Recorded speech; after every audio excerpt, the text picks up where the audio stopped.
Okay, as promised, I am back. Let's see. It is. Is it before midnight? Oh, it is only 11:26. So I got a 3.5. Like I'm a student, or what are things called? Whatever. It's one of those clicky binder thingies.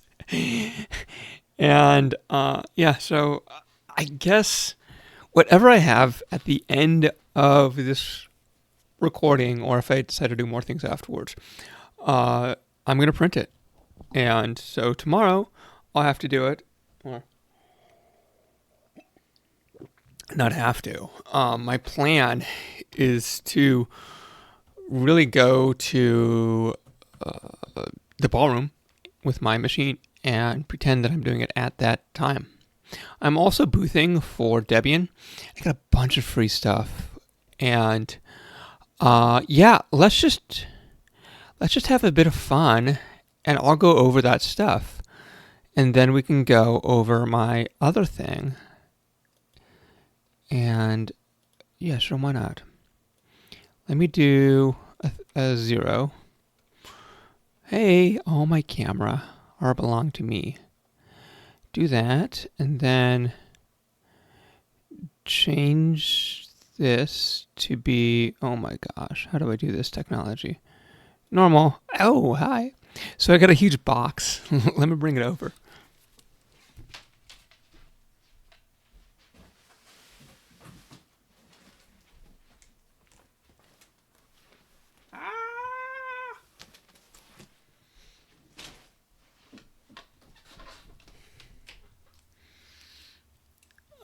Yeah, so I do part of the Debian boothing at scale. I've been doing it for a couple of years now, and usually the open source booths, or like the non-corporate ones, they don't really have much because it's all personal budget. Like there's no corporate money for them. But I don't know. I'm not poor, and so I can spend some money. So let's see. What do I have this year? So I've been making cold brew coffee in mason jars, and I have they're these 1 liter jars, and I should have about 10 of them, I think. I'll get one. I'll show. Well, it's just a mason jar. You've seen those before. So we're serving those, and I have these tiny little 9-ounce cups to put them in. I got a 99-cent store, so these were about $1 a piece. This entire box of crap is probably, well, it's certainly under $200. It might be under 100, maybe not. But a lot of them are like from the Japanese supermarkets, and it's these little cute things, but there's these plastic single serves, and so you can just put them out on the table, and it's all, whatever, hyperallergenic or whatever that thing's called. There's no issues with any type of diseases or spreading or anything like that. So I get a large variety of those, just different type of snacks, and yeah, these things are like cheese supposedly, and then I have toys.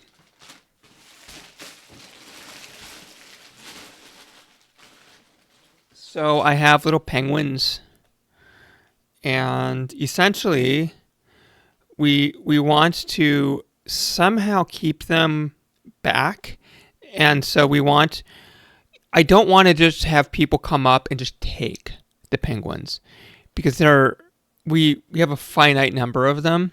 I'm okay with the snacks, but I want people to engage with us, and then we say, "Oh yeah, thank you for engaging. Thank you for blah blah blah blah blah." Here, I want it to be some type of value behind it. Um, yeah, it was a more expensive swag, I guess. What else?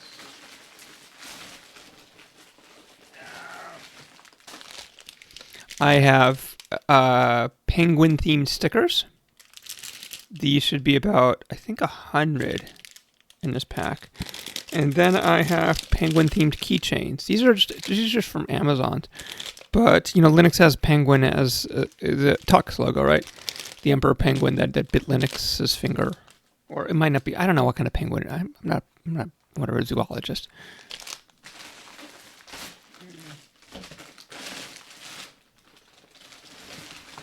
And I have more penguin plushies. This is how they ship. So they ship like this with all the air coming out of it. And then once they open it up, these things will just expand. So there's different colors. I think it's the same one that I had down here. Those are the cheapest pricing point ones. There are cooler ones that I got last time. But that's before I found these. Oh, and I got just some regular candy too, some Western candy.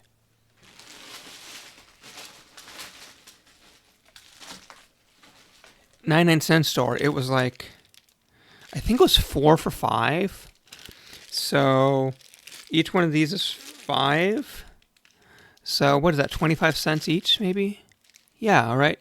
Because 4 for $5, that makes it 20 for $5, and 25 times. Yeah, yes, it's just it's a quarter each. Whatever. I got some more stuff coming tomorrow. It's supposed to already be here, but it's coming late. And the the actual booths and everything, the expo floor, I don't think it opens till Friday, and right now it's Wednesday. So when you watch this thing in the future, I don't know if anybody's ever going to watch this, but so I've got these two things which were really cute last. Oh, that's right, you can't see it right now. Let me make myself smaller. Boom.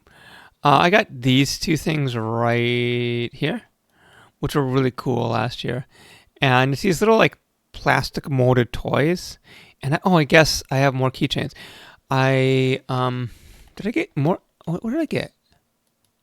Okay, so I had keychains from last year that I had forgotten I had left over. Yeah, because I had after I ordered it, I realized I had this bag of leftover stuff that had come late, and I think I was on top of it and got it a little bit. But it says okay, yeah, so $63 plus 14, right? And I've got a calculator right here. Let me just do this. 63 plus 14 plus, what is this one? What's the top one? 21 plus, and then I have to go off screen and look at my credit card statements to see what I've purchased from the various places. So give me a second here. Oh, come on, phone. Oh, come on. It might be, yeah, I'm sure it's under 200, but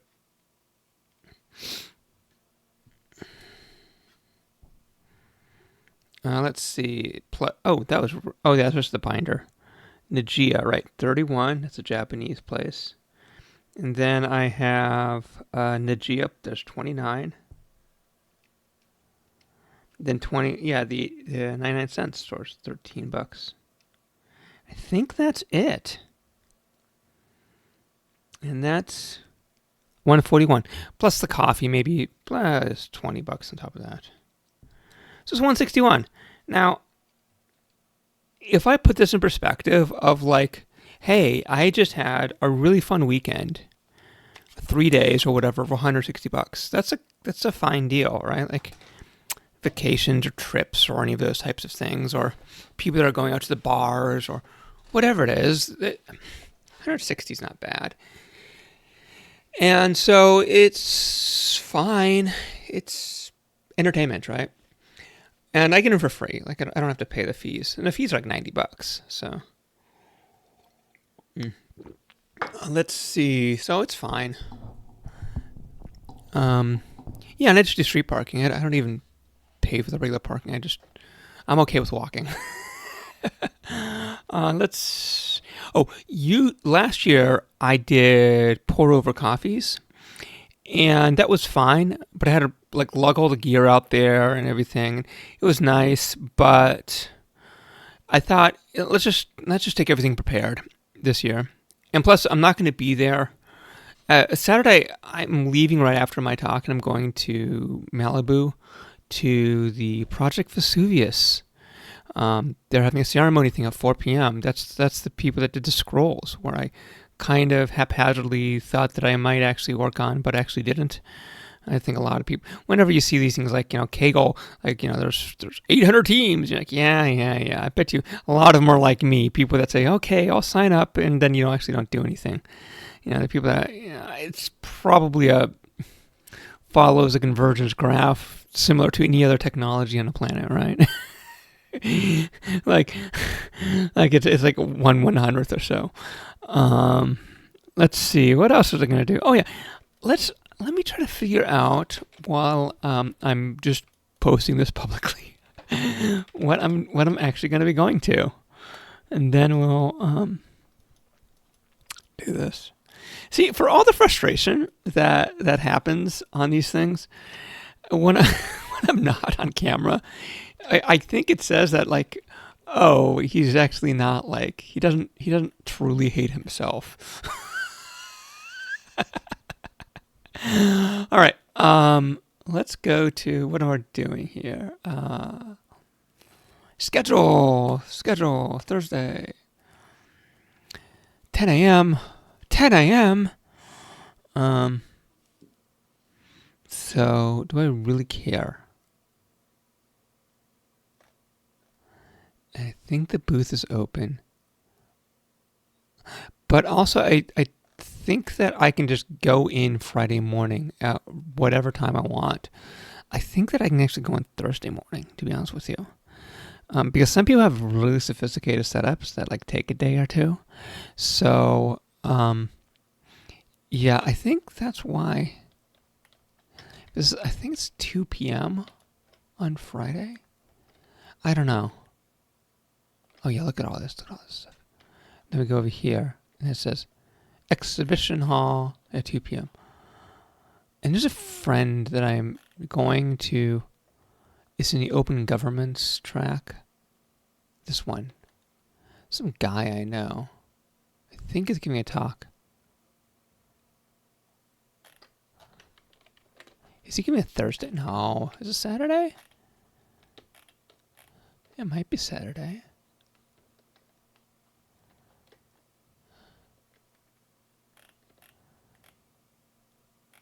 Oh, there's no Open Government on Saturday. It's got to be Friday. Yeah, I thought it was on Friday. Oh, look at how tight all these things are. Well, who am I going to be competing with?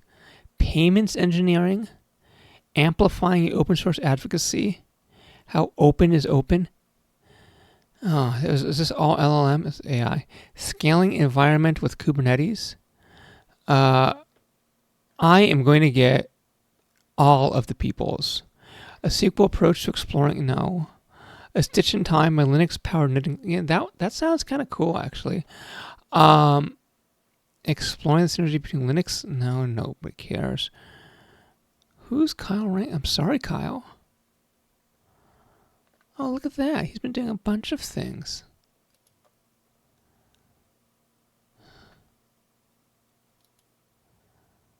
Oh, look at that.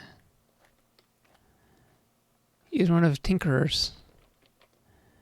Looks like a fun thing.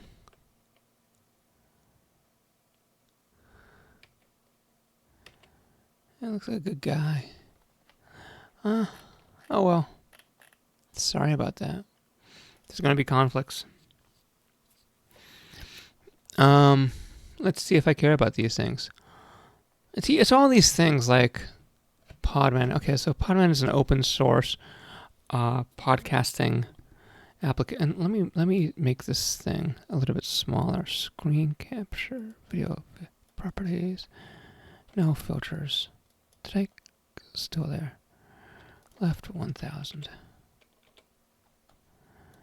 Yeah, I am gonna do the entire presentation. It's true, but it might be. I might start at like minute 25 or something. It's pretty bad. Okay, so what are we doing? Oh my god, no, there's a 9:30. Holy shit. Who's going to make it out to Pasadena for a 9:30? You guys. This person is not lucky. Oh, they don't even have like a real photograph. Who is this? Senior technosopher? Twitch streamer, VTuber. Who is this? Oh, they have their own 5-letter domain. How fancy. Oh my god. What the hell? IMC. Yes, so. Let's see. Maybe this person's like legit. Oh my god. That's funny. That's funny. It's an Onion reference. Anyway, yeah, a lot of these are really technical, I guess. Techno Educator Conference. Okay. Oh, from Canada. Canada is coming. Oh shit, what did I just do?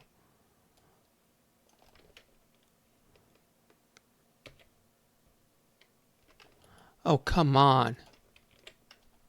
Oh, come on. All right. So, even if I got there. Oh, these are brief. These are half an hour. Jeez. NixCon. What the hell is Nix? Oh, it's got to be some kind of weird platform. Look at these. Look at these. Ooh. What? You can't even see what's going on here. 3 heuristics for a high trust generative culture. That looks very technical. Okay. Jenkins, OpenTelemetry. Oh my god. These are all fucking... I don't care about any of these. It's so amazing. And you know what? These people are very nice people. I've never met any... Like, they're all very nice people. Even children can work with poetry. Is this an actual child giving it? Sometimes there's like actual children giving talks, like 12 and 13-year-olds. Let's see. So I would say I'd do this testing the boundaries.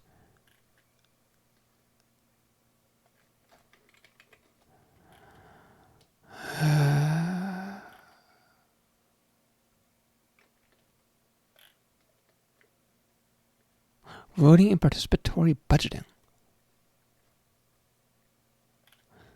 Let me see where my friend is.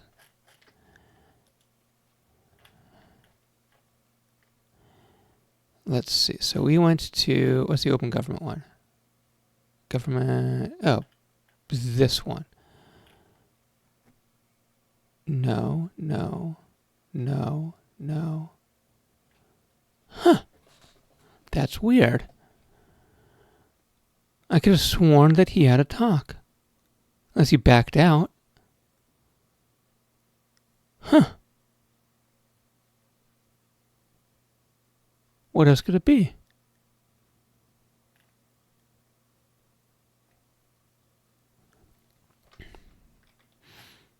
His name is Kyler Chen. That's it. No. Did it not have... Could it be on Sunday, maybe?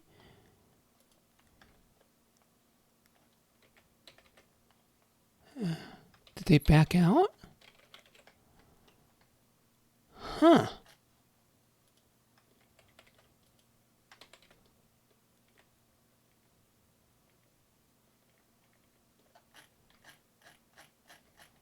Is there a way... Oh, hold on. So I click on this. What do we get? We get... Okay, so there are... They're doing stubs. Kyler Chen. There. Oh, he was going to be. He had gotten approved. I guess he backed out. Huh. I mean, you can do that. And then they just found somebody else. I didn't know that. Anyway, whatevs. That's too bad. I was looking forward to... He's a kid. He's like 20 years old. I think he's going to be... he's got great organization ability. And he's really driven and very passionate. I think that he's going to do some great things. So I was really looking forward to his talk. Yeah, he's got the goods. But yeah. Anyway, let me go over it. I don't know if anybody would ever say I have the goods. I'm just kind of annoying. Let's just go over here and try it again. So, 20 minutes. That's about right. I'm not even gonna use my. I'm just gonna read it from here, from the screen.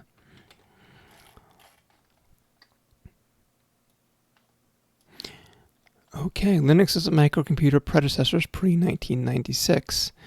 If you find any mistakes, there it is. If you, I maybe do need the title one. So I had actually removed, what the fuck, guys? Home key. The home key only works when I don't want it to work. Intentional blank. I already removed it thinking I don't need it. But here, I fell into it right away. All right. Aborted. Restart. 21 minutes. Okay. The next is microcomputer predecessors pre-1996. If you find any mistakes, I built something for you to correct me. This also has the script. This is a general talk, so here's some players for our 20th century journey if you haven't met them. Okay? Let's warm up the time machine. We all use Linux, even if we don't know it. When you see a machine reboot at a grocery store, it's like, oh hey, there's that penguin again. Linux has arguably become the most ubiquitous operating system. How did that happen? The story usually given is an undergrad posted about his hobby project, and a bunch of people helped out. I have been talking... Oh, of course I'm derailing. I have been talking about removing this fucking border since like video 1, and I haven't done it yet. Let's do it now. Yes, this is going to be a long one. Let's see, scale talk. Let's try GThumb. Here, see what happens. Is it going to go over to the network? Oh, yes. This is running from a different machine. Let's see if I can find him. He's not on here. Right next to Scale Talk, I have Scale Talk Old. He's not on there either. Where did this guy come from? Is he on From? That was that laptop that I was trying to get at. Yeah, there it is. Is it not up? Oh, always a pleasure. Galbraith has some stuff too. Yes, named after that Galbraith.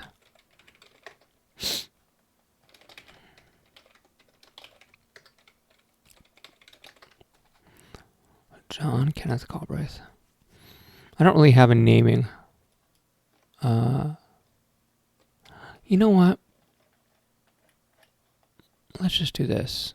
I wonder if I can go. So this is running on one machine called Galbraith, and this is running on another machine called Hal. I wonder if I can just drag and drop. That is what's called network transparency. Oh, wait a second. Oh, it doesn't work.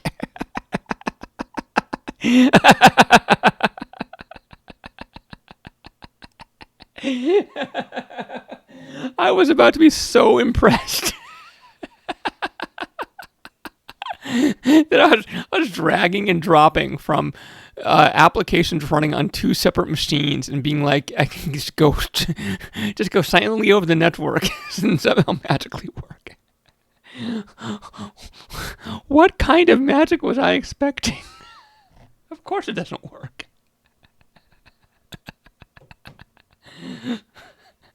I'm going to turn on my laptop and I'm going to see if it's on there.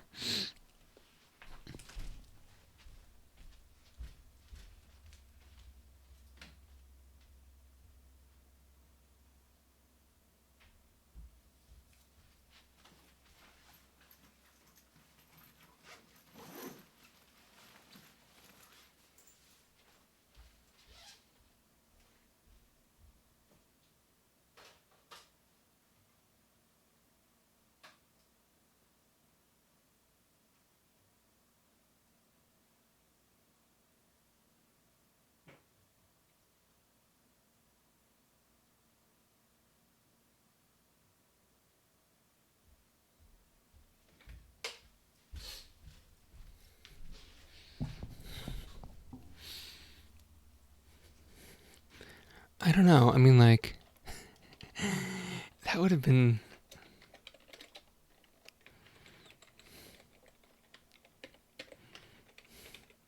I've been like, the future truly is magical. This is quite impressive. Uh, I mean, I can imagine how you can implement it in such a way, but no, it just tries to go down to lower level disk operations, which it can't do, and says, "Oh, I want you to do this," as opposed to actually doing, taking the objects and moving them over at a window level. Yeah. Why would that ever work? Jeez, where are you? Oh, here's another one. So I'm gonna get to a point here where I can't find. Yeah, I can't find it. I don't know. So what I'll need to do is it's called. So what I probably did was I used the screenshot command from MPV. And when you do that, it's called like MPV screenshot or something like that. So Scale Talk Old has these videos. No, it doesn't. Oh, it could also be on Volatile. So I have Mount Volatile. Scale. Then do I have... Oh, vids. Oh, my vids. No, I want... Oh, gosh. Do I have any JPEGs on here? To add. Let's log in AT&T Unix PC.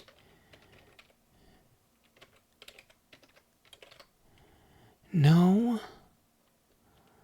Oh my god. Where am I going to find this? Am I just going to go and... I think I just need to take another screenshot. I don't think I saved it. I don't know what the hell I was doing.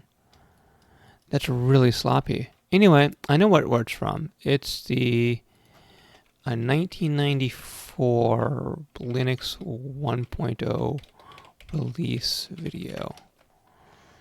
No, you motherfucker. You never get it right. Oh, that's kind of cool. I haven't seen this one. There he is.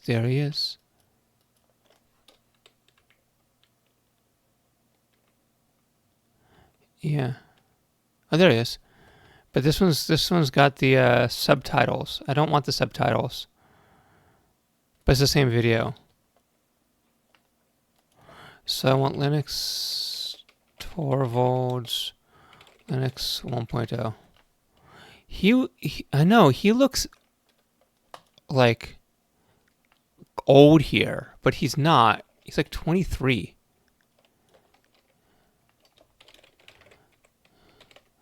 Like, if you had asked me what that dude's age is, and if I didn't know, I would have been like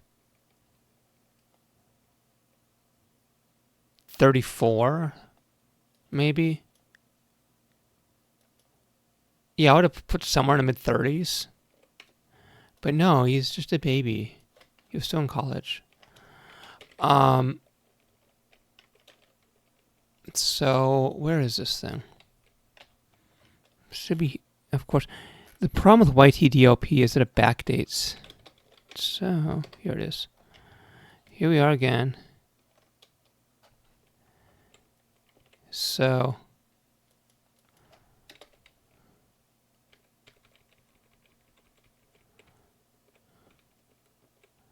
I want to be like, hello. So nice to see you. So this was approximately what I had beforehand, which is nice. So to MPV shot 1. That's what it's called.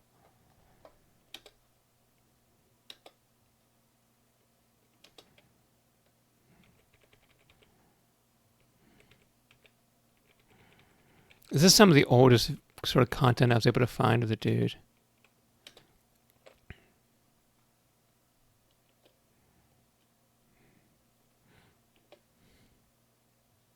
That's not bad.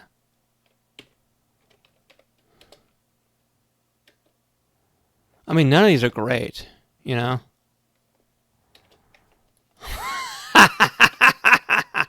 That's almost mean.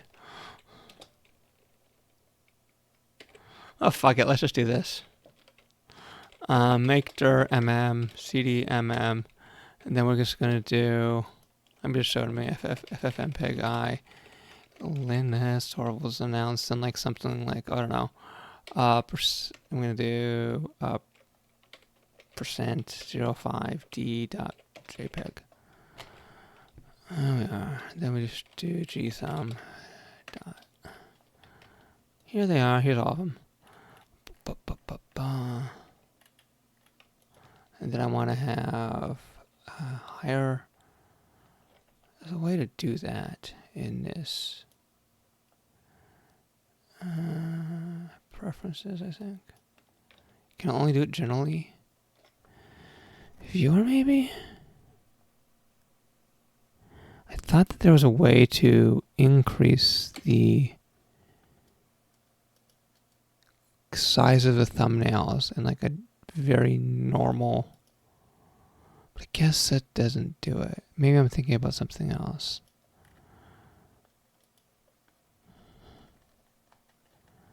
So now I've got a bunch. That's good. That's the right one. That's good.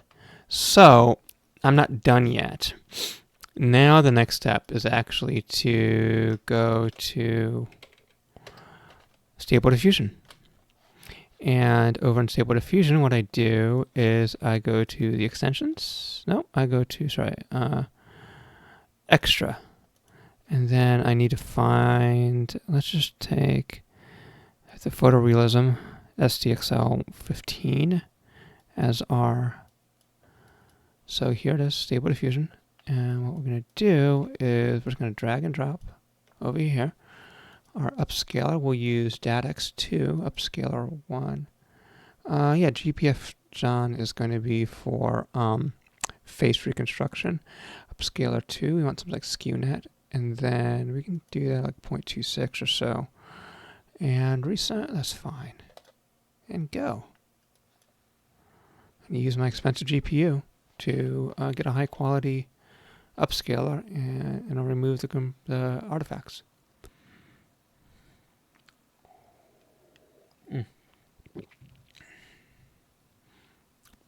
It takes a while. It's a pretty intensive operation. It just changes the stripes to something completely. Oh, here he is. Ooh. That did not come out right. Let's use Swinner and bring this thing down to 2.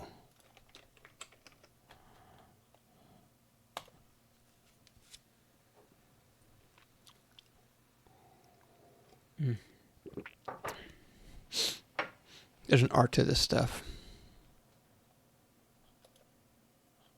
That's nice. That's nice. A little weird, but it's nice. It's nice. So then what we do is we do GIMP.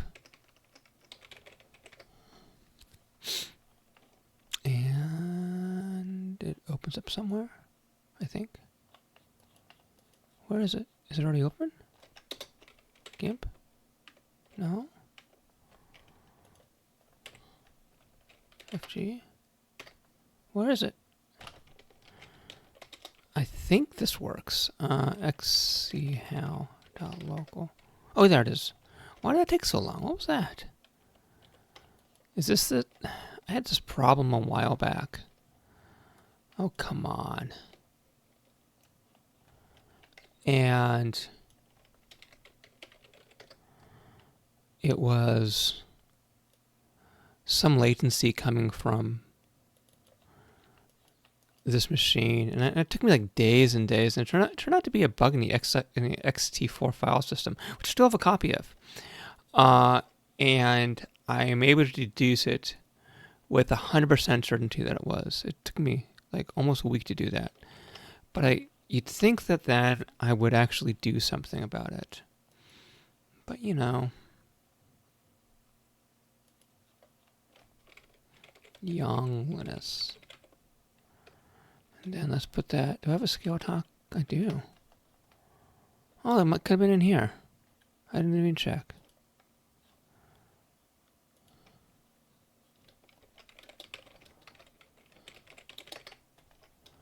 And the answer is no, but I do have a nice replacement. So, yeah, so let me just see what that comparison is compared to pre-AI. So, where's the before? What would be in here? Oh, come on, open image. So yes, this is what we had before. Oh, that's so much better. Look, okay. So this is before, and this is after. Look at that. It's so impressive. Just before and after. Just look at that difference. It's just so enormous how it's able to do that. Wow. Because I used a decent model, so I was able to deduce what to expect to see here, and then just sort of fill in the blanks, and that's really impressive. Anyway, I am constantly amazed by the quality of Stable Diffusion. It's just, such a game changer. Things I thought just were not possible. So let's just go to the slides. And we're going to delete this thing. Or, no, because the problem is that when I use the replace feature, it usually switches or crops or does something. It's genuinely buggy. That's right, there is this Gemini thing, which is their own sort of.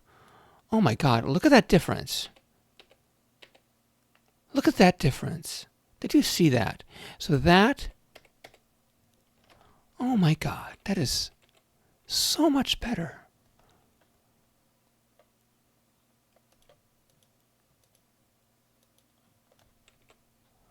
Look at that difference. Okay, order, send back. Look at that. Let me show the margins. Because I want to make sure these are all the alignments. And then, yeah, Slides isn't very good at this type of stuff. See, now the alignment, that's about okay. It's okay. That's okay. Let's just start from scratch. I'm glad I got that done, even if I'm like at 38 minutes. Let's just start again. So, and no, not over here. Over here. Let's just see. Ooh, look at that. So much better. Oh, wow. Okay. Let's do here. There. And, yeah, let's just go again. Linux is a microcomputer predecessor. Linux and its Linux and its microcomputer predecessors pre-1996. If you find any mistakes, I built something for you to correct me. This also has, in fact, there's another thing I wanted to do, which was I wanted to take this QR code and, actually, I like it like that. The second QR code I have, I inverted the colors, but this one I want to keep like that. If you find any mistakes, I built something for you to correct me. This also has the script. This is a general talk, so here's some players for a 20th century journey if you haven't met them.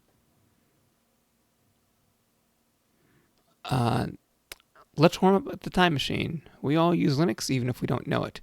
When you see a machine reboot at a grocery store, it's like, oh, hey, there's that penguin again. Linux has arguably become the most ubiquitous operating system. How did that happen?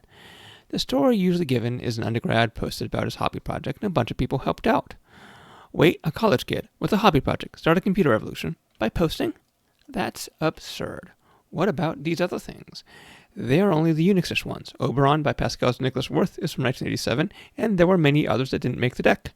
But these did. Here's various commercial efforts. Some of these are complete systems, others are kernels. The lines are between the first and last release. Linus wasn't shouting out from the wilderness. There was a vibrant PC Unix ecosystem that predated him. Products such as Xenix and Coherent were hot stuff at one time, but now are the work of Ozymandias. Look on the timeline, ye mighty, and despair. That's because this guy, Genghis Khan, the Unix war. There's only one commercial Unix without hardware attached to it still around. Xinuos UnixWare 7 Definitive 2018, which last release was actually in 2017. And that's it. It's deader than dial-up. But Mr. Mackenzie, there's more to the story. What about the BSD? Oh, I should not do that. What about the BSD lawsuit? Well, what about it? The first BSD was released in 1978, but for our story, we'll only need two names, a husband and wife team, Bill and Lynn Jolitz. Why didn't that win a Unix war? This is usually given, but it's not persuasive. BSD is much older, and in an interview with Bill Jolitz in 1994, he says he started working on 386 BSD in 1986, even though only Net 1 and Net 2 were released in that interim. Also, there were 5 lawsuits that held up Linux in court for over a decade. Did that affect its development? Okay, let's assume there was a 2-year hold in BSD. Then we should go over to, say, Usenet and see a fair amount of silence during this time. But in fact, we do not. If I can scroll down to that one. This is just a 2-day period. It was a lively environment. There's no evidence of any chilling effect. The highlighted post is an update on the lawsuit amidst a bunch of articles talking about progress and bugs. Mapping out the velocity of Usenet articles in BSD groups to look for change correlated with the court cases, activities showed nothing of interest. However, there were a number of articles across Usenet with titles like Linux or 386 BSD, where people compared them. Many included minutiae such as specific hardware, but none talked about the lawsuit. Also, there's a few first mover advantage theory. Mover advantage theory, where people write history from the first successful implementation and forget about everything that came before. There are digital currencies before Bitcoin, MP3 players before iPod, and social media before Facebook. Linux's timing was favorable, but there's more to success than that. So we have to reject the hypothesis that BSD was held back because there's no contemporaneous evidence. Besides, NetBSD went out in April of 93, FreeBSD in June, and they already had things like networking. The first installable Linux was the MCC interim in February of 1992. Let's just do MCC interim. It's really not that far apart. Tell me how wrong I am. Go to the URL and denounce me at your leisure. Regardless, Linux has become a few orders of magnitude more prevalent than BSD and killed commercial Unix. How? Here's 2 possibilities, the great man theory and a social history. The second is harder. Let's try the first. It looks easy. It says some glorious thing happened, but you can't do it because you don't have the right genes. Unfortunately, that isn't a useful... that isn't useful unless you enjoy talking about things you consider. Unfortunately, comma. These commas throw me off. Unfortunately, that isn't useful unless you enjoy talking about things you consider flops. But you're all rock stars, right? So what about the second? Using syllogisms, mere mortals did this. We are mere mortals, therefore we can do this. But only if we know how. The first is a much shorter speech, a Carlyle-style hero worship about how great men should rule and others should revere them. A gushing mystical biopic. However, we've got a much harder job. And to do it, we must have defendable and falsifiable hypotheses. Let's say we need.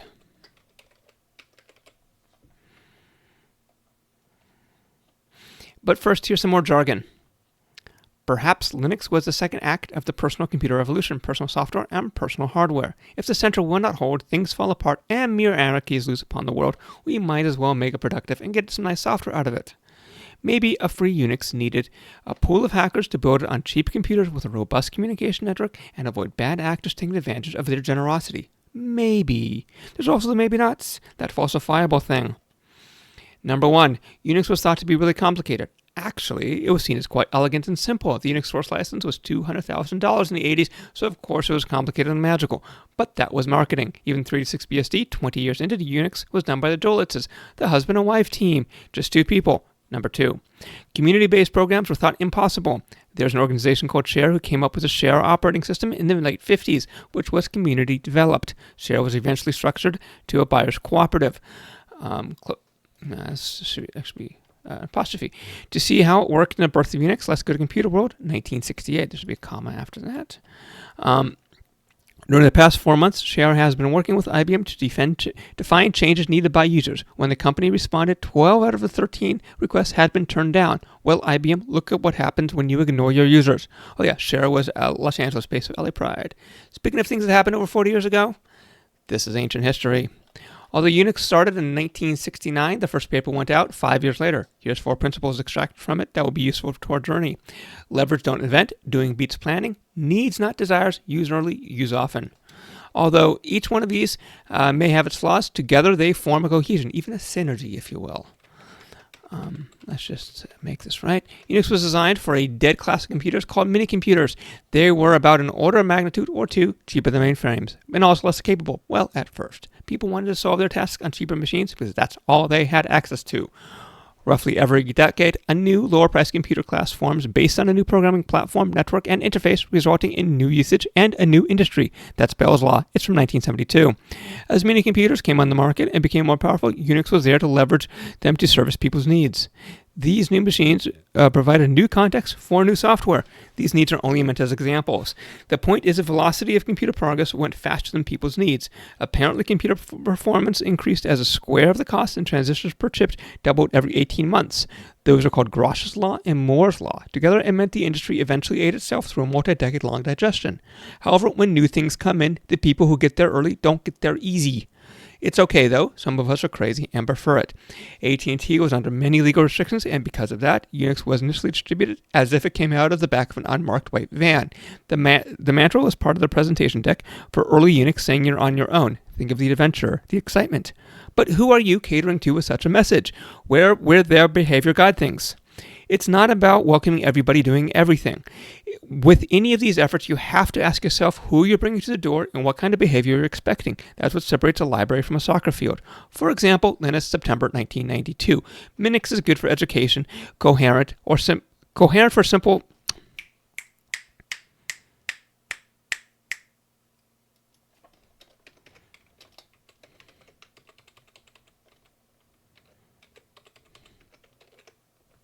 Minix is good for education, coherent for simpler home use. I just want to read that incorrectly when I go over it, so I'm going to put in quotes, or I'm going to underline it. When I underline things, it means take it slowly. Minix is good for education, coherent for simpler home use, Linux for hacking, and 386 BSD for people who want the real McCoy. Or a year earlier. You also need to be something of a hacker to set it up. So for those hoping for an alternative to Minix 386, please ignore me. It is currently meant for hackers interested in operating systems and 386s with access to Minix. Maintaining focus is about intentionally, not incidentally, but actually intentionally choosing what to ignore. You have to be a clear signal amongst our noisy world. Because you had to know what you were doing, Unix was initially introduced through engineering and technical people and not through conventional decision makers. But it worked, and by the 80s, Unix was mainstream. The problems. As both consumers and producers of Unix multiplied, the suppliers differentiated themselves, succumbing to the trappings of usual competitive markets by enclosing the commons, trying to take ownership of groups and commonly held things by setting up barriers, thus locking them in and growing their base, trying to be more special, which led to fragmentation. Unix had infected everything from workstations to mainframes. Unisys, one of the mainframe makers, had an article in September 1987 issue of Computer World predicting a tripling of Unix sales that year. The problem with the infighting goes back to the chart with the various blobs about computer classes. The threat is almost always coming from below. In this case, it was Microsoft and microcomputers, and not Nixdorf Cynix on an EDIS 32000 versus Clix on Intergraph Interpro. In 1985, Microsoft argued that their Xenix Unix, which had an install base of 100,000, would be a multi-user version of DOS. In 1987, they said they didn't see it competing with their plans for OS2, which at the time was seen as successor to Windows 1.0. LOL.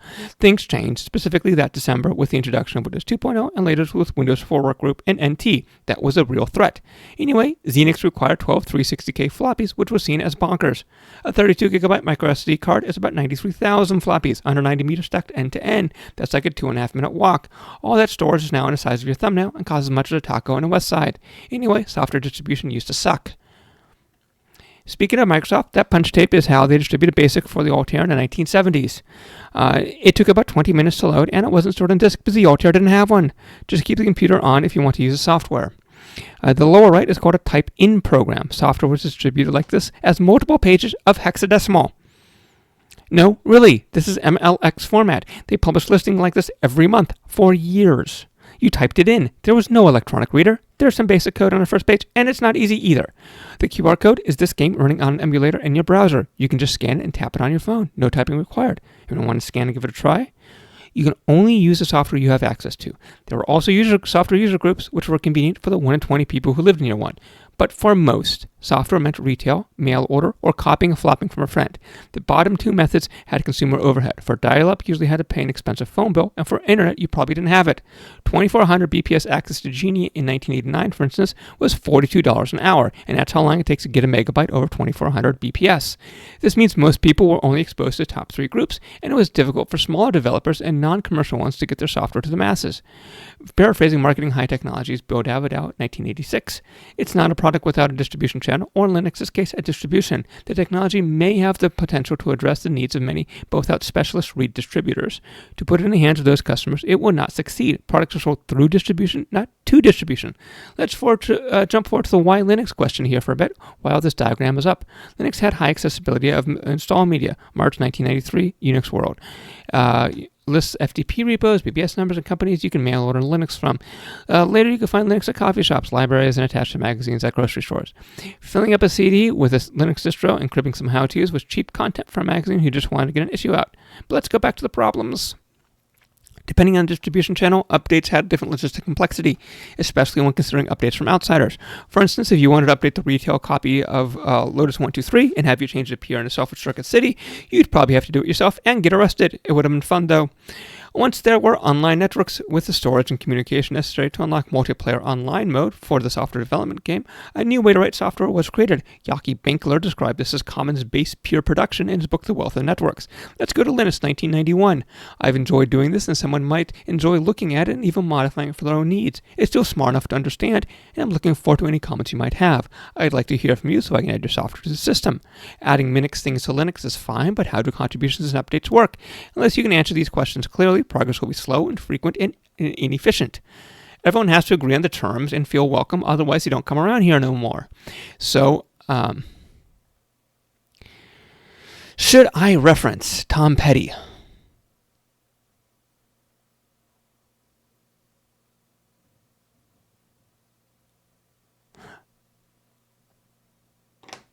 Otherwise they become petty and don't come around here no more.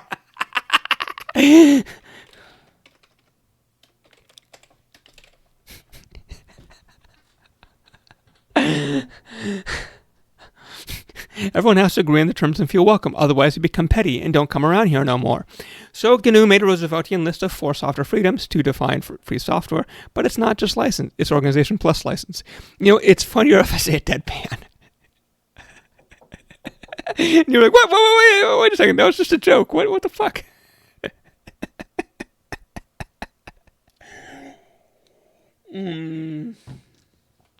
That's funnier. That's so funny.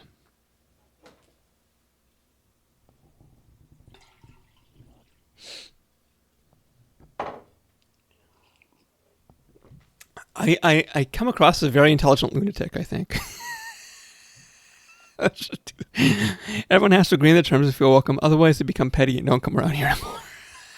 So GNU made a Rooseveltian list of 4 software freedoms to define free software, but it's not even now. So you probably don't know this, but it's Roosevelt's 4 freedoms, which was depicted in a famous painting by, oh God, what's his name? Shit. Norman Rockwell.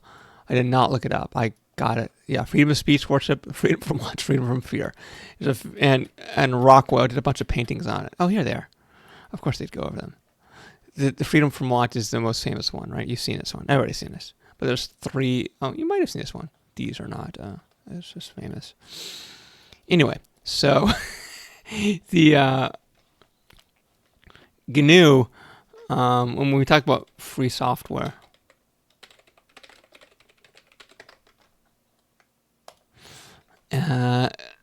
GNU published a definition.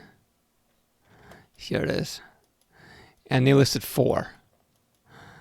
And I can't let that go. They were clearly alluding to FDR's 4 freedoms. It's just oh.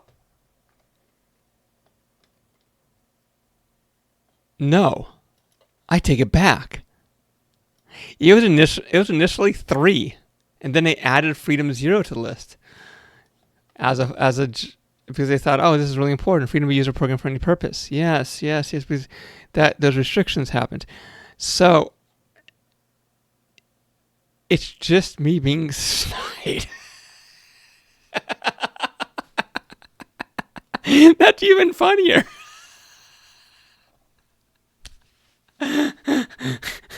There is absolutely no connection between that and FDR. And who the fuck remembers FDR's 4 freedom of speech? I'll be right back.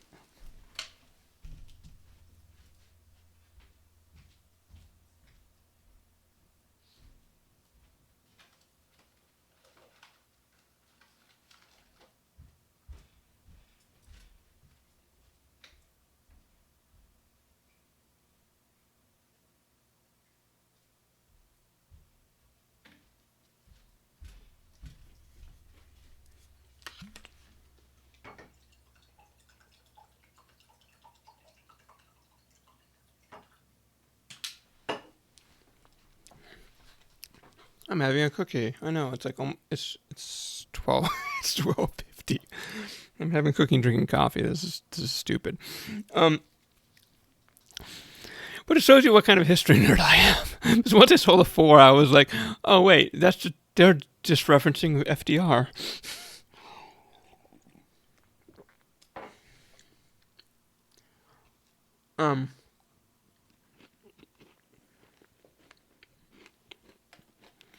Anyway.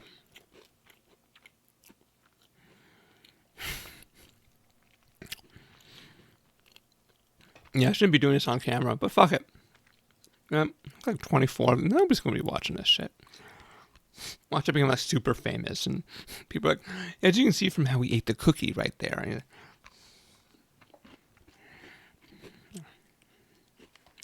You knew about that thing that I have no idea that I'm going to do 6 months from now. You knew about it all along.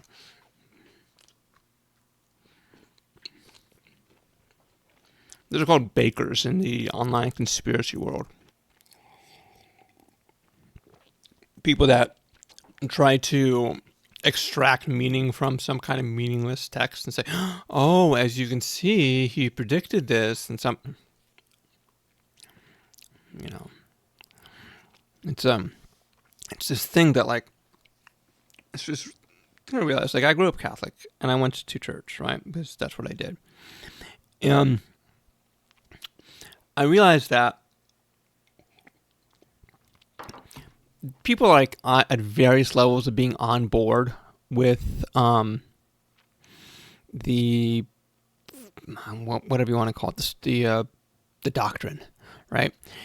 But some people are fully on board, and like every story in there, they think, yeah, that truly happened, and I'm like, these are really implausible. I'm not so sure on a bunch of these. And when I realized that there's a bunch of people out there like that, I'm like, God, people believe just about anything, don't they? There's really no end to it. So when I hear about these bakers or whatever, I'm like, yeah. I mean, it's less than those people that like have this kind of literal belief in,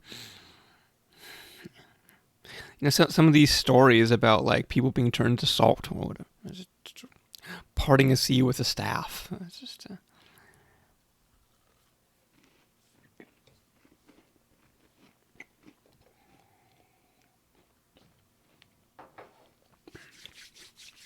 And those are just the popular ones. Yeah, a boat that held all the animals in the world. That's Everyone has to agree on that. Oh yeah.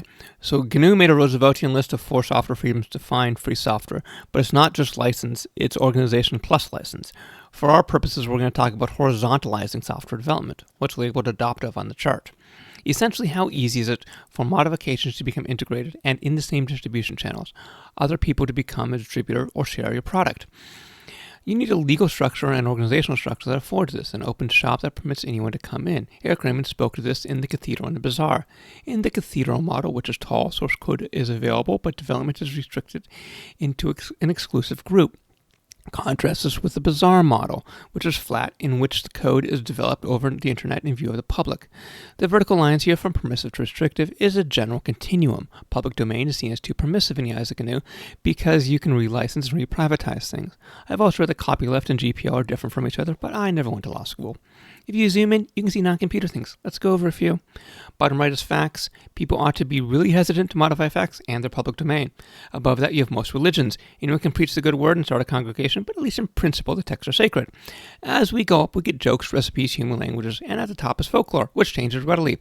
As you move to the left of public domain, you get Wikipedia, which anyone can edit. The restrictive adoptive side is social media. Anyone can contribute, but the platform retains a bunch of rights. Commercial software is down in the hesitant and restrictive camp. The pink stuff is all Linux related. Minix is down next to freeware and GCC in the hesitant category. Below the pool labeled Unixes, except for social media and Wikipedia. All of this is early 1990s and not 2024 accurate. Speaking of the past, let's go to the introduction of Minix. In 1986, oh, is this bug real? Oh my God, hold on. Did I actually hit it? I might have, let's see. Oh, I did. I hit the bug. All right, everything derailed. Everything is derailed. What's going on here? So if I do A. Here, so control. Control is now. So what is it that did it? So it's control that's on here. And so now it's in the broken state. Absolutely, no question, right? Because I click on here and it's going up here as if I held control down. Now if I leave the window and go over here, let's say, and I type in A, B, C down here, I'm fine, right? If I go up here again and click, okay. So I guess I gotta visit what I did in the video prior to this point at 1 hour, not 3, and try to figure out what's going on. So what about if I go here? So here's a window, right? And yeah, see, there's your A. That's the same as Control A. Now, if I hold down Control and Alt, I can move the window. That's a setting that I have. Now, if I release, there it is. Now it's released. So I guess what I need to do is go back to the video, then try to see if I can find exactly when this was at the 1 hour mark, and then see if I can figure out where that thing is and what I did. Of course, I don't have access to everything, but I eliminated the pregnancy test device, this thing, from my presentation, presuming, it started occurring when I was using this thing, thinking that maybe that had affected it, but it's not even plugged in right now. So that's not it. And also pressing the modifier keys. I didn't touch them. Oh, I did to move the window. But that was it. Anyway, where was I? 38. Is that it? Yeah, 37 actually. I need to get through all of this tonight somehow. So let's just go up here. Okay, let's go on. Okay, as we go up, we get jokes, recipes, human language, and at the top is folklore, which change readily. As you move to the left of public domain, you get Wikipedia. Let's just do... No. What if I do public domain and just tell you to go fuck yourself with your grammar correction? On the restrictive side is social media. Anyone can contribute, but yeah. The pink stuff is all links related. Minix is down. Yeah, I was here. In 1986, commons-based pure production wasn't feasible. People didn't have the internet in their pocket like you do. Just do in their pocket, period. Because of the prohibitive logistics around software distribution, updates, especially customer-initiated, Minix could only be Cathedral. Also, it was a product of Prentice Hall, who wanted to sell textbooks and instructional material for Andy Tannenbaum. Let's do Andy. So here's the relevant parts of the announcement. It's not public domain. However, the publisher does not object to people making copies for friends. This is SneakerNet. If you want to sell it, which is the two categories above SneakerNet, retail and mail order, you need permission. In his book, you will find a postcard that you can use to order the software. There's our mail order again. And he says he doesn't want to copy a bunch of floppies, as in do SneakerNet. Now, Minix was adjacent to GCC. What's up with that? GNU is also Cathedral. Here's an example from an early GNU bulletin in 1987. We can see it listing out different distribution channels as they solicited funds to pay programmers to write more software, like a software engineering firm. They played a second role as a provider of copyleft and eventually software under the GPL, which came out a few years later. Every bulletin had a growing list of software by others that you could order. You could get Net2 BSD and then BSD 4.4 Lite from them until 1995 because Linux came from below and GNU got disrupted like everyone else. Then GNU started backing a Linux distribution which ended up breaking up with them called Debian. As far as distributing free goes, there's precedents such as this one from 1976 trying to be a repository for public domain software from smaller producers such as code published in, say, Dr. Dobbs' journal. Some assembly programs ran over 40 pages long in that publication that you, of course, were expected to type in yourself. So people were looking for a more reasonable solution that didn't cost much, but not all the pieces were there yet. All of these things require labor, coordination, and resources. How we instrument those means some things get better faster. Ideas are bizarre even when their implementations are cathedrals. For instance, there were many graphical desktop computers, even though each one was a proprietary restrictive product. The superstructure of the desktop computers operated in the adoptive space. Pretend we have a concept of a free operating system. We may not get all the parts right the first time, but the platonic ideal exists. Well, kind of. It's as much a contemporaneous invention as anything else, as a pale true thought suspended in our life stream. We can go back to Vannevar Bush's Memics article, as we may think, in The Atlantic from 1945, to see the spirit of what we now call many things.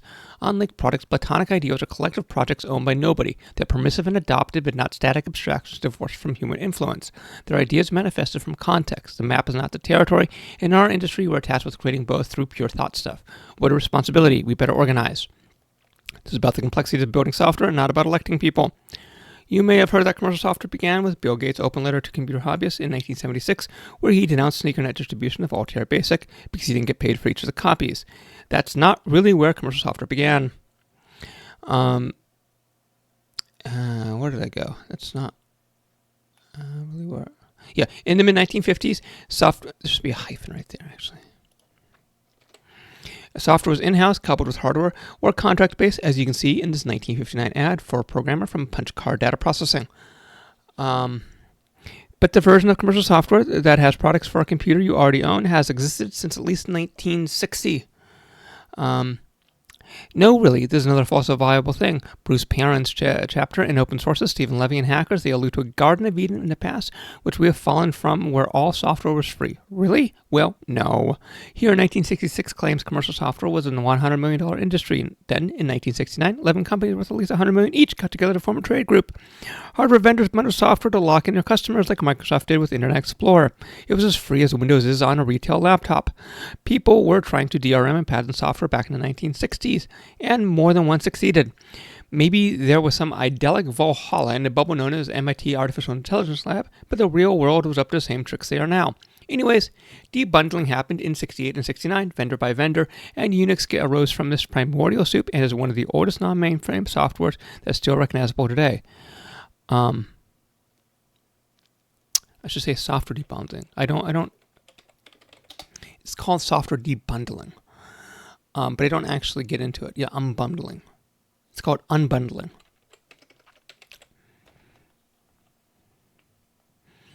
Software unbundling happened, right?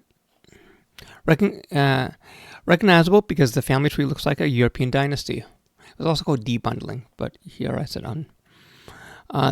This Unix timeline covers a few years in the late 1980s. Zooming in, you'd see Minix, MIT Tricks, SunOS, Mach Xenix, from the House of Free Software, AT&T, or the Kingdom of Microsoft.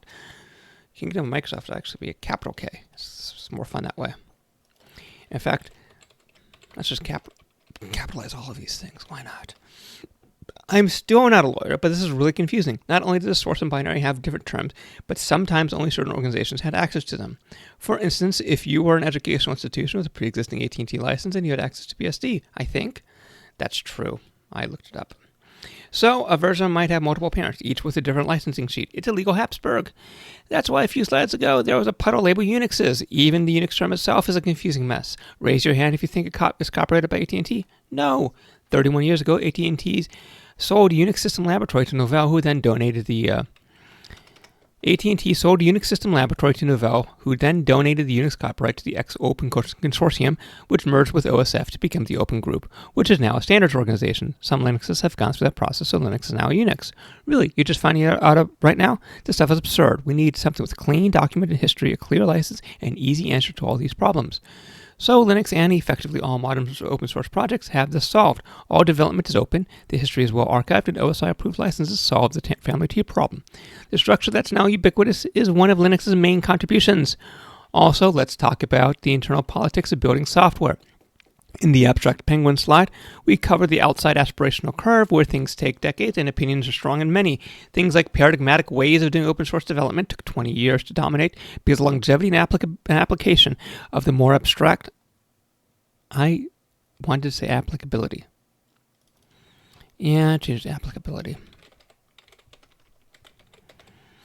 Because the longevity and applicability of the more abstract solutions is on the same time frame as their implementations, but within that exists lower-level Maslowian motivations. It should actually be lower hyphen level.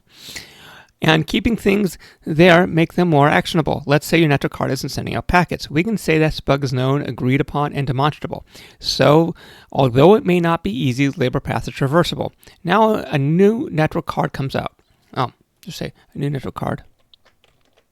A new network card comes out, you want it to work on Linux. That's a need. You can demonstrate and come to an agreement on what that would look like. Pretend you want that network card to do something it wasn't designed to do. That's harder to demonstrate and agree upon. To get that actionable, you need to pull the desire into the lower level curve so that the development cycle can encompass it. It's worth noting the Tannenbaum-Torvalds debate from 1992 to illustrate this. Tannenbaum chastised Torvalds' approach because it wasn't a microkernel, and Linux was exclusive to 386. Really, Linux was in these two in these lower curves, and Tannenbaum was trying to pull it up to the higher curves where things move far slower. Let's just underline that. That's where the hot research always is, people trying to make these higher level concepts more real. GNU Herd is a microkernel approach. Stallman claimed in the early 2000s that's why it was taking so long and wasn't very stable. Oh, come on, close. The higher level curves are unlikely to succeed except as superstructures of the lower level of functions in the same way that our asymmetric approach to Platonic ideals happens in the back of incrementally more appropriate implementations, which is why you can snake a line from 1950s IBM Share organization to GitHub. From 1950s IBM Share to GitHub. Through that process of clarifying the aspirations, they get moved to the concrete because the material needs become broad problems. Because they become material needs and bug problems. As they become. The clarity of the present stands in both the triumph and the wreckage of the past. For instance, the Mach 3 this is new.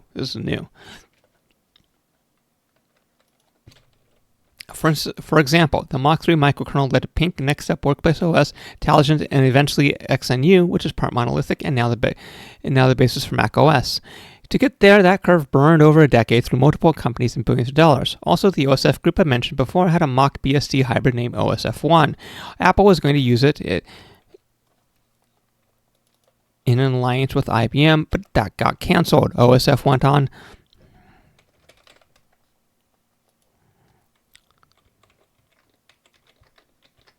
It went on to become True64, whose last major release was in 2000, 24 years ago, to add IPv6 support. How's that transition going? As a cynic, I tend to know the cost of everything and the value of nothing. Oh, speaking of costs, the prices.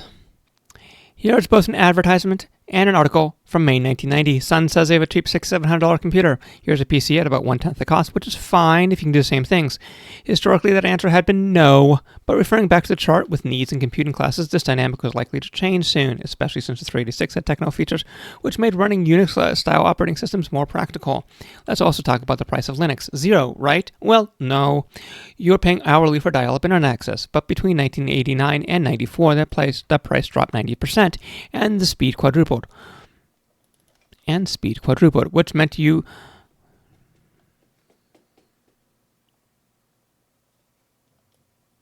$100 will now cost you.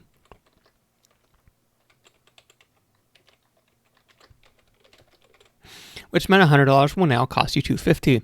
You could also get CDs or floppies.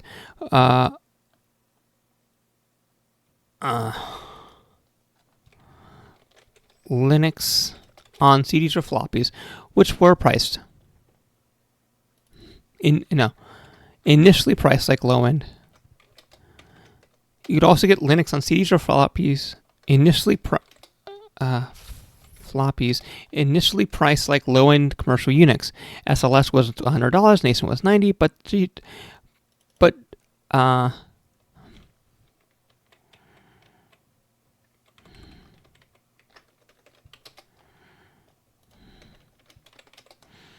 GPO allowed anyone to distribute it, so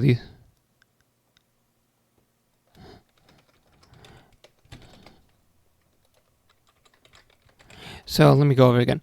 You could also get Linux on CDs or floppies, initially priced like low-end commercial Unix. SLS was $100 and Nascent was $90.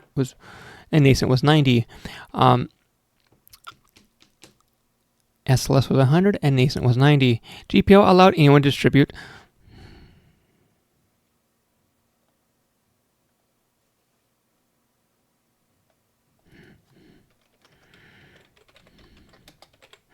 Linux, so these prices collapse quickly. The beat isn't there. The rhythm's updated. You could also get Linux on CDs or floppies, initially priced like low-end commercial Unix. You could also get Linux on CDs or floppies.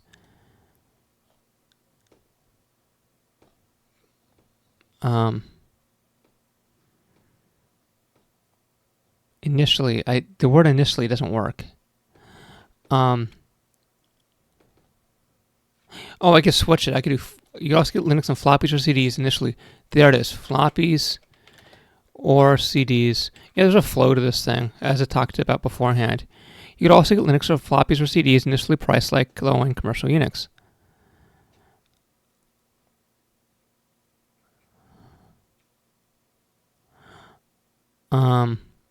Initially priced not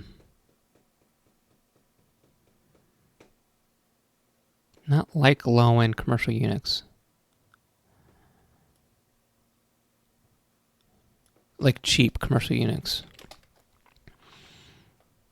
You could also get Linux on floppies or CDs initially priced like cheap commercial Unix. SLS was $100 and Nascent was $90. But GPL allowed anyone to distribute Linux, so these prices collapsed quickly. There it is. You could also get Linux on floppies or CDs initially priced like cheap commercial Unix. SLS was $100, Nascent was $90, but GPL allowed anyone to distribute Linux, so these prices collapsed quickly.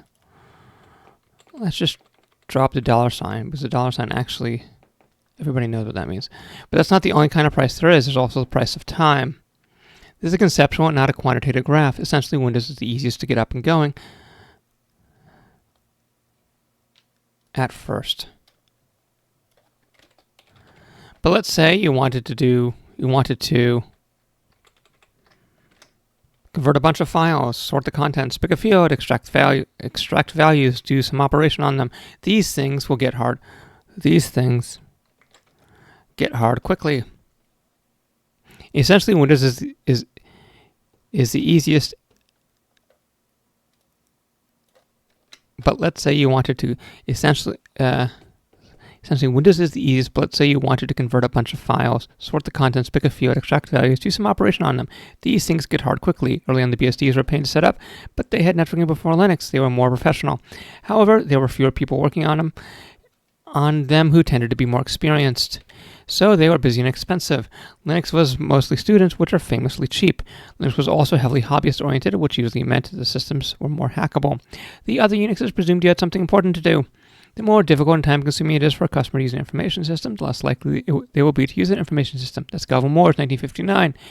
As the complexities of the problems become more intractable, the approachability of the lower levels and internals of the system become increasingly important because people tend to use the most convenient methods and the least exacting mode available. Stop as soon as minimally acceptable results are found.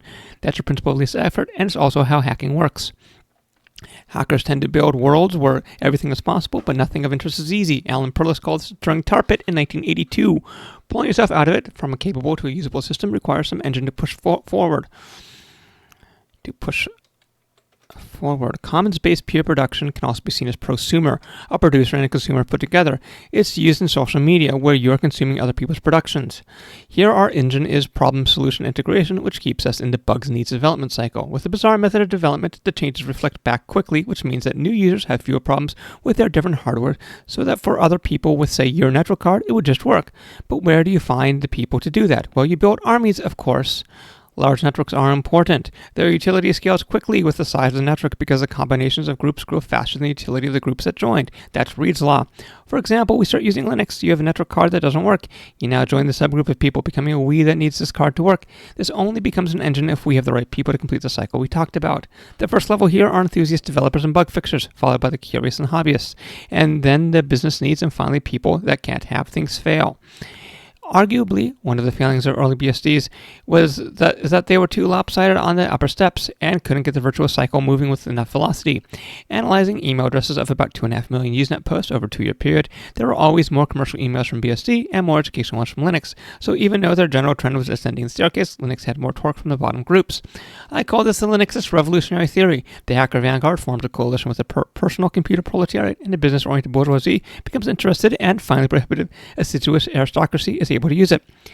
There's one last type of price, expertise. You could assign a utility function roughly as the capability is divided by the effort required. Sometimes both capabilities and effort increase over time. Blender, for instance, is highly capable software, but also takes a lot of expertise to use it effectively. Many mobile apps, on the other hand, actually remove power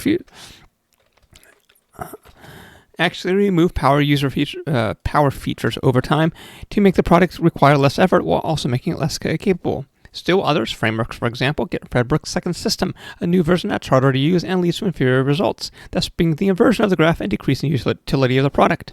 Let's talk about the multiple arrows. To get a larger user base, you need a diversity of capabilities requiring a diversity of efforts. Linux was able to achieve this by outsourcing actual packaging of the OS through distributions.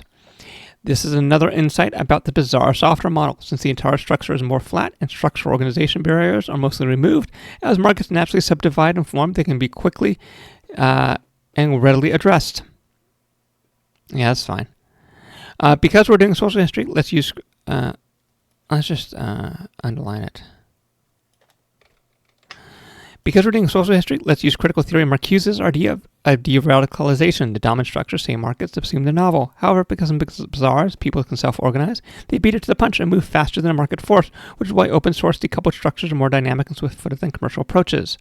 Here's a chart from Innovator's Dilemma describing different strategies that can be taken as technology gets better. You can push a market to higher-end consumers, or you can stay with your existing customers.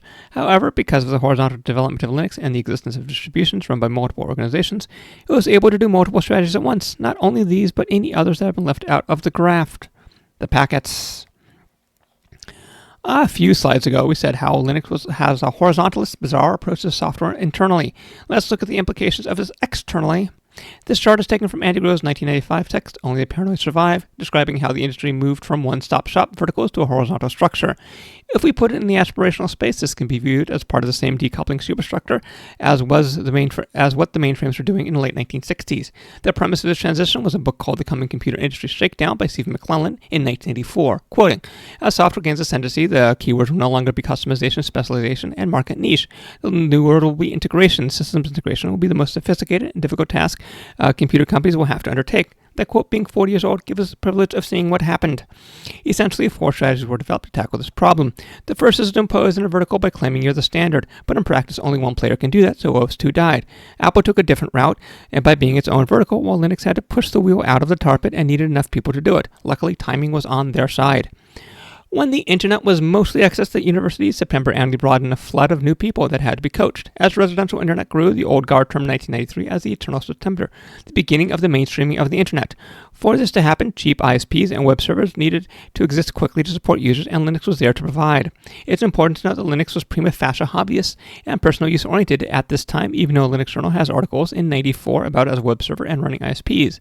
Contemporary tech such as Linux Getting Started, Unleashing the Workstation on your PC, or Plug and Play Linux were in the lower 2 steps of our staircase, hobbyist and personal. The early Slackware, MCC, and SLS distros from that time also didn't include web servers or tools to run a business. The first people in the new use cases don't get there with clean off-the-shelf solutions. They play the scout role, clearing the road for the army to roll in, which is why the web server book in 1985 now includes Linux. Another benefactor of the Eternal September is attributed to Linus's law, given enough eyeballs, all bugs are shallow. Let's look at the various eyeballs. In the first term slide, claimed that Linux was mostly built by college students. Here's some evidence. After the first release in October, Linux got some local help, and in November it had contributions from Hong Kong, MIT, and the University of Utah. In December, code came from Calgary and Berkeley, and then Colorado and Maryland students. It came in January. So far, everyone is under 25, as there becomes an increase... the THEIR becomes an increasingly pressing need for a solution like Linux to solve new problems. Okay, fine. And these more or less persist to this day. Apple is vertical, Microsoft is entitled, and Linux continues to climb stairs that have yet to be drawn. Here's a quote by Torvalds. I think the timing was good. Even just a year earlier, I don't think it could have been done. And a year later, somebody else would have done something similar. These 2 bottom charts show how Linux now dominates the supercomputer and web server space. How's everyone doing? Are you still awake? Yes, that's typed on a sheet. This is long, so let's have some fun. If there was a storefront named open source, what would be displayed in its windows? In fact, let's do some interactive theater with something that looks like the Kyrgyzstan flag. We're a group of people in 1995 trying to bring free software to the masses. With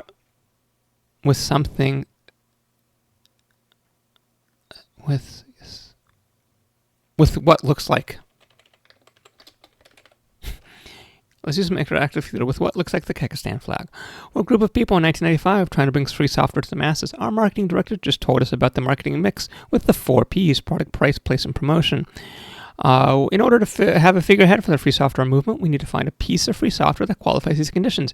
It should be easier to try, acquire, and understand. It should have a low price of time, money, and expertise.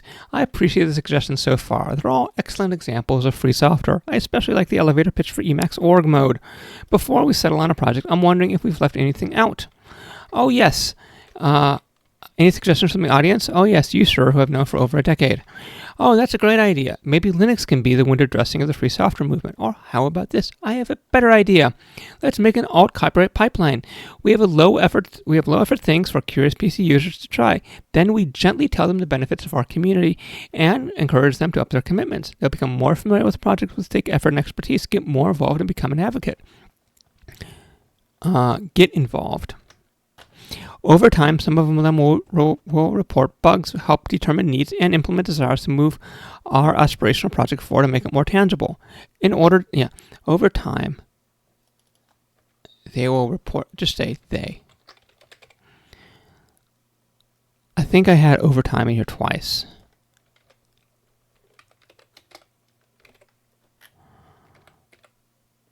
No, why did I feel like I did? They all become more familiar with the project, which takes. Then we gently tell them our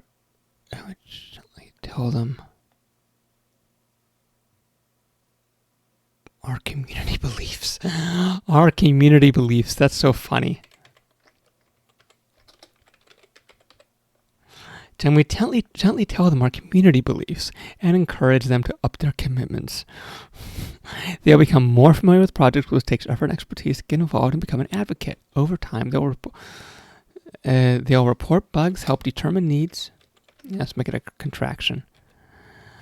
And implement desires to move our aspirational project forward and make it more tangible. In order to do this, we must be a welcoming community. By necessity, but also because we brought in the right people. We can call it the Jeeples Temple. We'll call it the Jeeples Temple.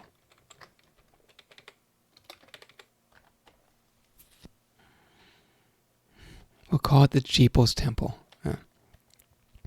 So that's how it happened. Oh, wait a second. How do we do it again? The final boss. Geoffrey Moore made this graph in his work Crossing the Chasm in 1991. It proposes as commercial products matures, users with different behaviors and expectations come around. There's 2 holes in the screen. In fact, let's just fucking do it. Let's fucking do it.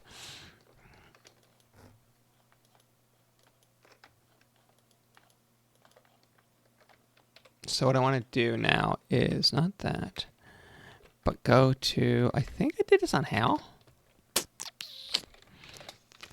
I don't know. I don't know.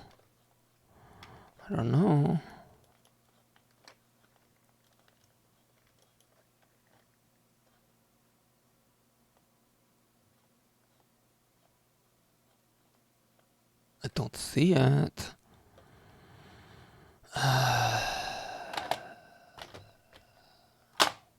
At 24?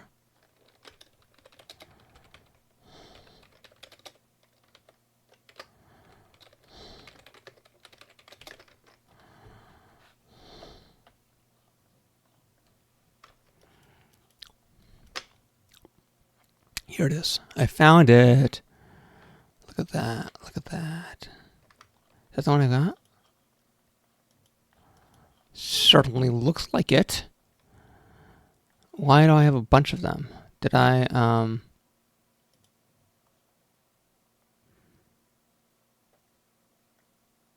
No, there's an XCF. Let's just try it. Print? I don't want to print it, you fucker. I want to right click. I want to open with GNU. Where are we at? Am I at 2 hours? No, okay.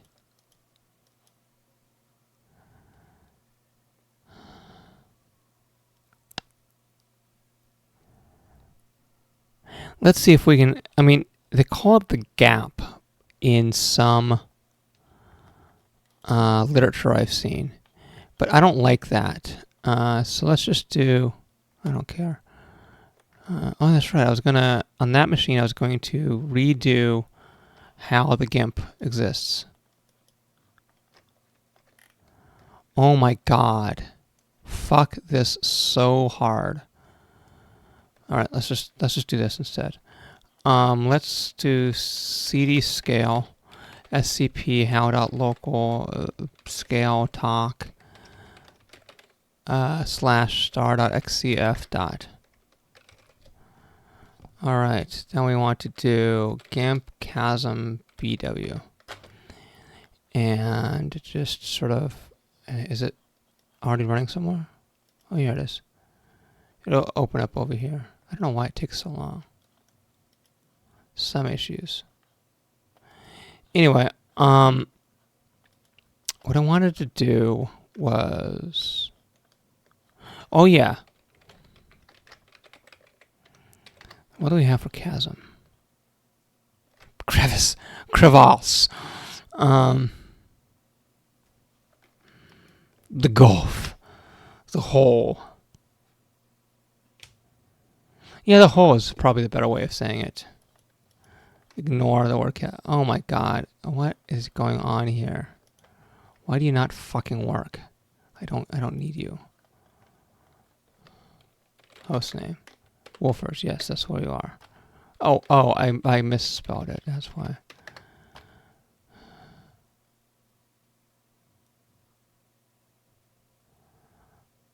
Now it's coming up. Why is this so long?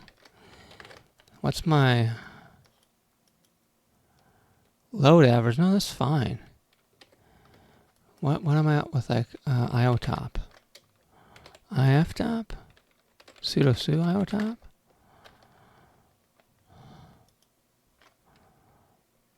What am I at? I'm fine. Anyway, whole is what I want. So I want this. I'm not going to get this match. As far as Jesus Christ, as far as I know, I don't think I can. But let's try. And I didn't resize that, did I? No, I didn't. So we're gonna try this thing as this white, and I'm just gonna try the word whole there and figure out what I can do. HOL, no, all like that. Fantastic. And then what I'm going to do is put right here, okay, and go over here, and then try to choose a font that, oh, isn't this lovely? I get like something that doesn't work at all. And that's sans serif. What about this? Sans.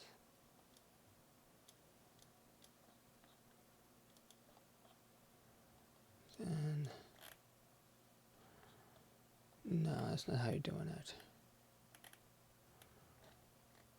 What about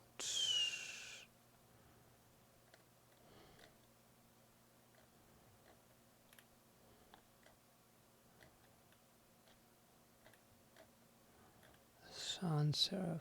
I wish there was an easier way of that wasn't just like scrolling through these things.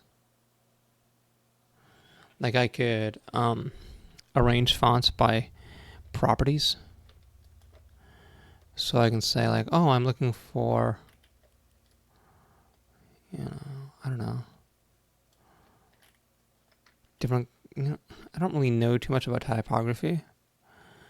But if it was like, oh, we're going to use all this typography words, and you can now arrange things by, oh, Jesus Christ. By these different typography terms, that would be an impetus to learn it. So let's just do that. Then move this thing up here. Then move this, Jesus Christ, here. Then I don't like it. It's way too. Oh, that's nice. That's almost equivalent. Do we have an H here? We do have an H. I wonder if I can get, look. If I just fucking resize that, it's going to be damn close. Just resize it. So what I'm going to do is, since none of these, there it is, scale tool. So, oh yeah, just do this. Just go up here. Make a pixel by pixel accurate like here. Then scale. And take this, and then just go like this. Oh no, take off the lock. That's kind of the key here. Okay, then what I'm going to do is actually going to do difference. Oh, come on. That's pretty good. So then I do normal. And when I move it down here, it should now look not terrible. Look at that, not bad.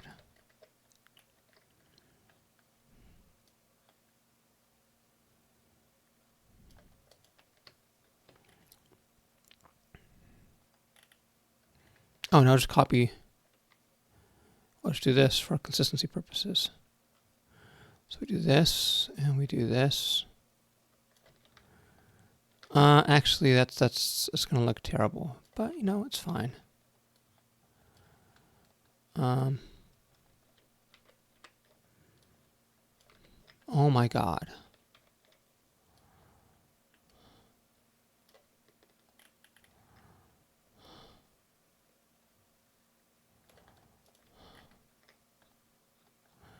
Then just do this. No, see, it looks broken, right? So we gotta just do it all again.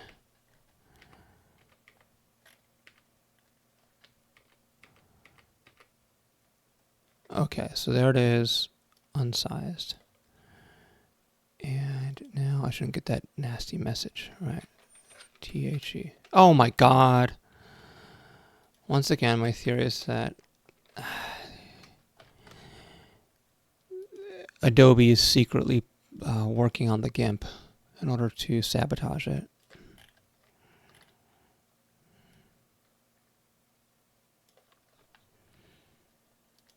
If you've actually watched my other, 45 videos in this fucking topic, you'd see that. Let's try there. Okay. I should have matched the.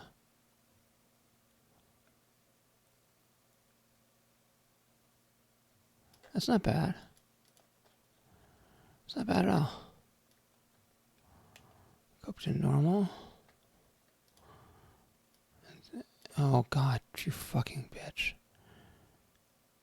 That's fine. And now let's just go here. Just a little bit in. It's not going to be perfect because it's not the same font. And it doesn't actually matter because people's eyes aren't that good.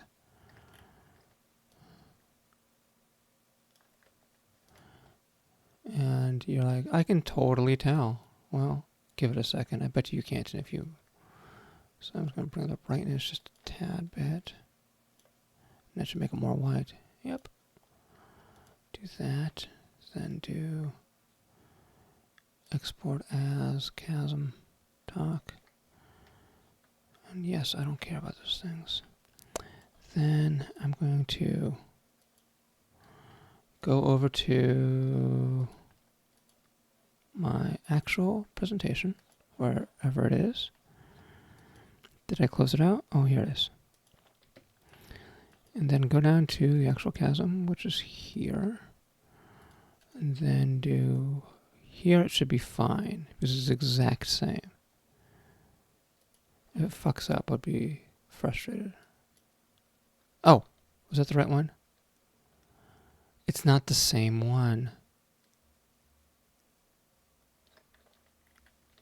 Oh, it's okay. What I can do now is, since that's about the same, and that's about the same, I just have to find out where the fuck this graphic is. So, and I can't actually extract it from the document, which is absolutely batshit.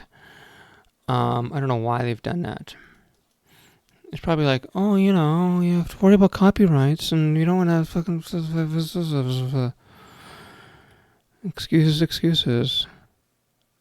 And you're like, Jesus Christ, how can you suck anymore?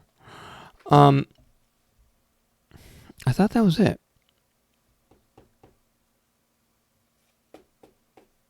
Was it on 244? It might have been. This is the problem, is that I don't know.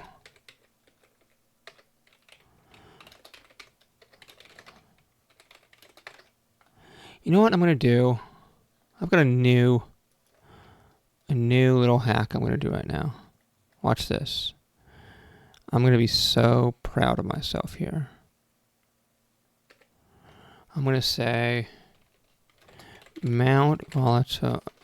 What the hell? Oh, mount volatile scale. I'm going to say make dir assets. And then I'm going to just do SCP-R 10244 scale talk here. And then Oh, look, I'm so glad I've got a core file. That's one of my core assets. It's an actual core dump. And you can see why I want to have a 2.5 gigahertz gigabit network. Actually, I want a 10, but it's too expensive. Yeah. This is why I'm sitting here waiting. So then I have to upgrade all these devices. Okay, and then I want to do that with Galbraith. In fact, make dir from move star from. Then I want to do that with Galbraith. Make dir Galbraith.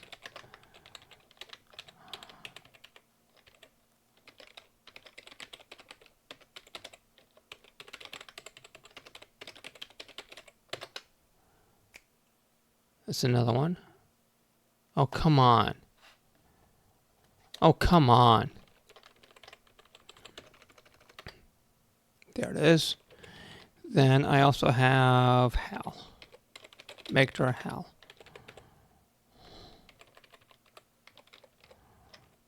Hal.local. There. Then I also have an old. Oh my god. Oh my god. I got kernels and things like that in there. Well, it's fine. What I want to really do is go to mount volatile, scale, assets, gthumb. Now I can do them all at once. Look at that. Look at that. Oh my god. That's not what I wanted to do. It's okay. So now, oh, is this copying? Oh, I wasn't. Sure. Scale talk old. Oh. Whatever.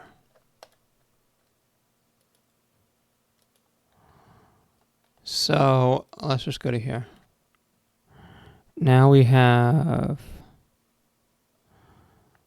Oh, I know what to do here. Then I can just like find chasm. Is there a way to like?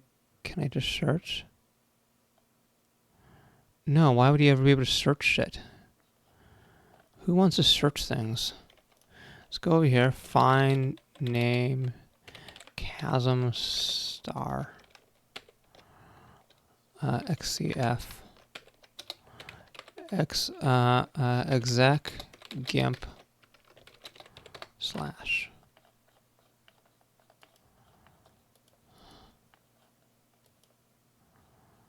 Oh, give me a break. Oh, give me a break. This is what keeps people on Photoshop. Same fucking bugs every time. Look at that. Are you kidding me? Are you fucking kidding me? Look at this. Look at this. It doesn't load. Hostname. Segfault. You fucking moron. Are you fucking kidding me?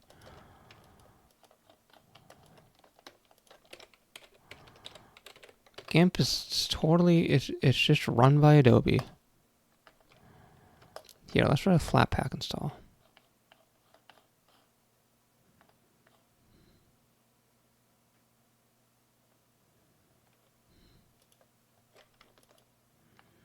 How do I do that? CD downloads. File org. GIMP. Yeah. But how do I? Chat. You don't know.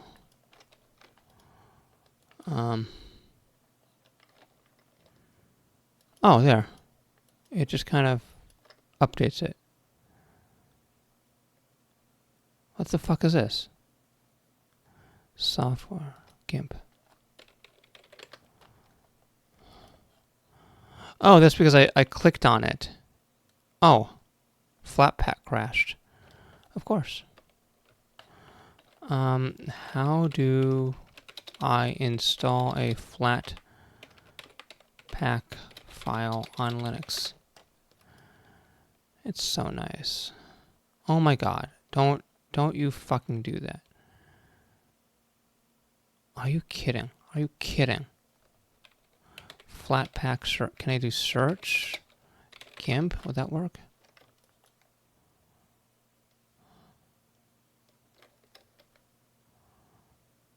BIMP.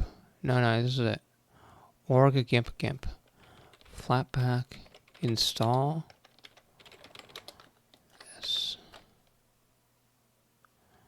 Yes. Yes. Okay, let's see if this works. It uses like Docker or something. Well, I can go on while this thing is doing shit. So let's just move this off to the side and try to actually get back here. Is this thing working? Who knows? Oh, it is. Okay, so where were we? I was over here doing this. And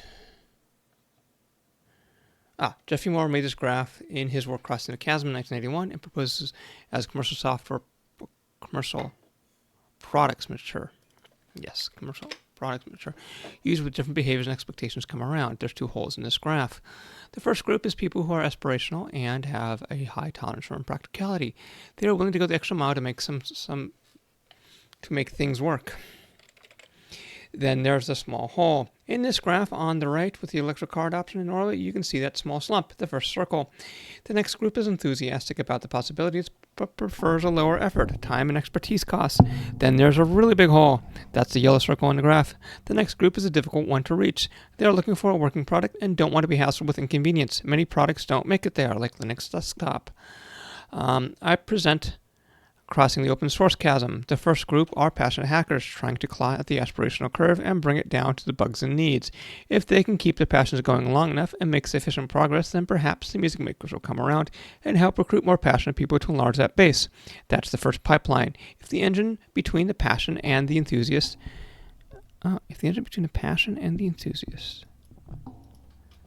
passionate and the enthusiast, can be maintained in order to get the problem solutions integration wheel, order to drive the problem solution integration wheel, the project can get pulled out of the Turing tar pit, and if the software capabilities divided by the effort demanded yields enough of a utility ratio, then the pragmatist will become interested in chasms crossed. But it's important to keep the pipeline well lubricated because you'll be facing new challenges and use cases, and you'll need a few of those new users to slide along the responsibility graph in order to grow the coalition as a law of division take hold. But it's important to keep the pipeline well lubricated because you'll be facing new challenges and use cases and need a few of those new users to slide along the responsibility graph. Blah, blah, blah, blah, blah. Yeah. The clarity of the present stands in both the triumph and the wreckage of the past. Sometimes for a city to become great, it must first be destroyed so the new generation can seize the dream and try to execute it better. Failures in the passage of time unbinds us from the commitments and gives us permission to kill our darlings and do a page one rewrite by naturally creating a space for us to try again, but only if we retain the liberties to do so. Here's a few historical examples. Does anybody know what these are? That's a Bayard television, an early mechanical television. Cook and Wheatstone telegraph predating Morse code. Arithmometer, the first practical office calculator. Each of these devices has a different history, but they affected the same result. The aspirational curve eventually wasn't captured by a particular implementation.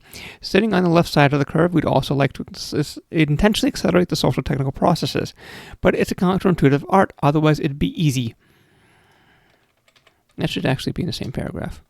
Strong AP enforcement on strong visions diminishes their chance of success. You must let go of that which you love the most. You may get the vision right or the execution or timing.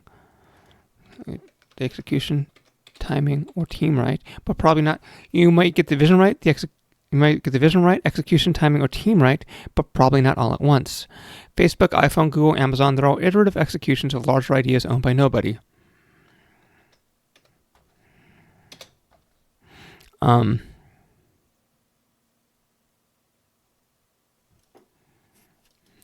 should say, and arguably failing on one or more of these fronts today. If you're working on a thing or have a dream, and if it's just you, then you're definitely on the very left of the graph. You could argue for certain use cases. Linux took over 20 years to cross the big chasm, and for others, desktop publishing, digital audio workstation, photo editing, or social media, the free software chasm is still not crossed. I should say free software. You could argue that for certain use cases, free software took over 20 years across the big chasm. And there needs to be a certain kind of affection for people, their needs, desires, and aspirations for these to eventually succeed. For, say, the GIMP to overtake Photoshop, the commitment to others with less responsibility is key because that's how you get the new recruits. Whatever you're working on, it will take longer and manifest differently than you thought. You have to not have code dependencies with it. That will foster. You have to not have code dependencies. I don't like. There's too many function words there. Don't have code dependencies with it. Don't have code dependencies with it. It'll foster resentment, anxiety, and low self-esteem. Really, you'll probably become susceptible to the great man theory. No, that's fine. Oh, will. Great man theory. If something is dying, maybe that's a fire you need to rebuild it. Listen to the needs and desires of the idea. Do one thing and do it well. Work together and handle text streams because that's a universal interface. This is actually the Unix philosophy by Peter Salas, but I'm serious about it. Good software advice is also good people advice when building software. Let's go to Tracy Goddard, Solve a New Machine, 1981. Looking into the VAX, West had imagined he saw a diagram of DEC's corporate organization. He felt that VAX was too complicated. He did not like the system by which various parts of the machine communicated with each other. There was too much protocol involved. He cited that VAX embodied flaws in DEC's corporate organization. The machine expressed that phenomenally successful companies' cautious, bureaucratic style.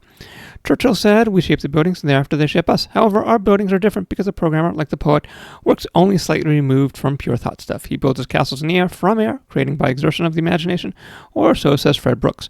Regardless, wrecking balls for code are cheaper than those for concrete, so don't be afraid to use them." Here's another Unix philosophy.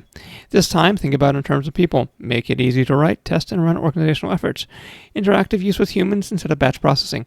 Make do with smaller teams. You need all the engines to get over the chasms and move the projects forward. Organizations in which design systems are constrained to produce designs which are copies of the communication structures of these organizations. Melvin Conway, Datamation, April 1967. We studied yesterday to create a better tomorrow. The futures are to make. Perhaps. What is that? 157? Anyway, IEEE SA Open. No idea what this is. Let's look it up. IEEE SA Open. I am not... more DevOps crap. I'm not stressed that this is... Which GIMP? Do I have to run it with Flatpak? Maybe Flatpak list. How do I fucking do this? I misspelled it. Flatpak help. How do you? Okay, build. No, run. Oh, hey, that's it. Run or GIMP. Flatpak run org. GIMP.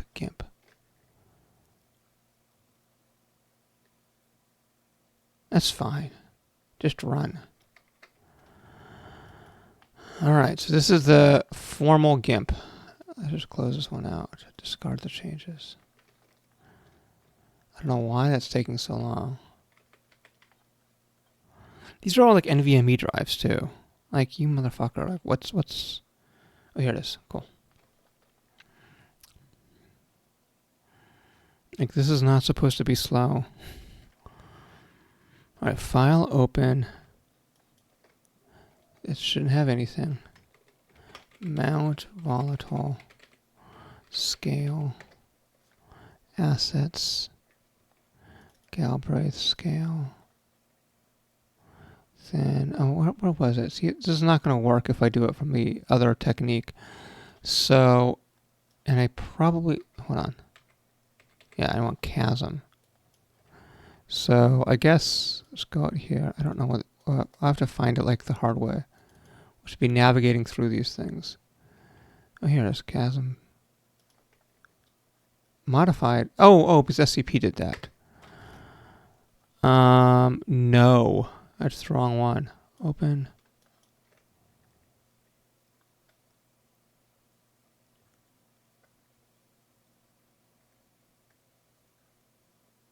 Fuck. I think the best way for me is actually not through this method at all. It's completely different. What I'm going to do is do this. I'm going to do for I in. Oh, can I ping from? No, I don't know why the Avahi doesn't work. For I in 10.244. Galbraith.local from how.local and then wolfers.local. Do, and we're going to do for dir in scale talk old. I don't know why I've got all those things. And then it's going to do an ls l no ssh I lsl dir slash chasm star done do echo I dir. What the fuck? What did I do wrong? Oh, I only have 2 dones. That's fine. That's fine.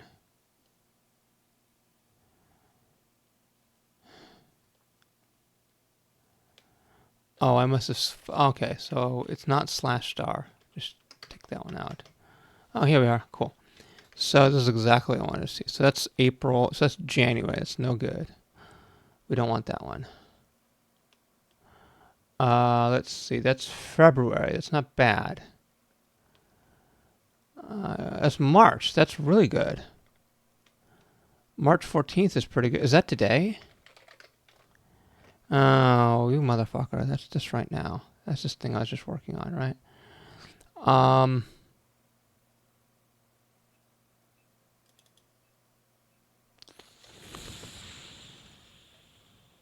It's got to be this one. It's got to be at Hal. It's got to be right here. This is it. There's no other one. But and then I have it over here. I don't have to do any more work. So that one I had accidentally copied to scale as Chasm Original, I believe. So I don't think it's in scale. Isn't Scale Talk? Right here. Yes, the right. Oh, there it is. Hey, that was a successful methodology. And look, there's like holes in here. Because I think I took this from, I don't know how I got that. Then I want to do file, open, recent. Oh, this is the Flatpak, so it doesn't have it. File, open, go to my home directory, go into scale talk. Then, look, I have all these old versions of like Net1, Net2, Purdue, Usenet. I want to do this one.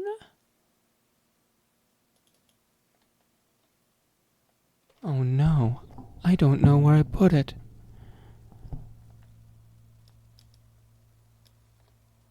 Did I just close?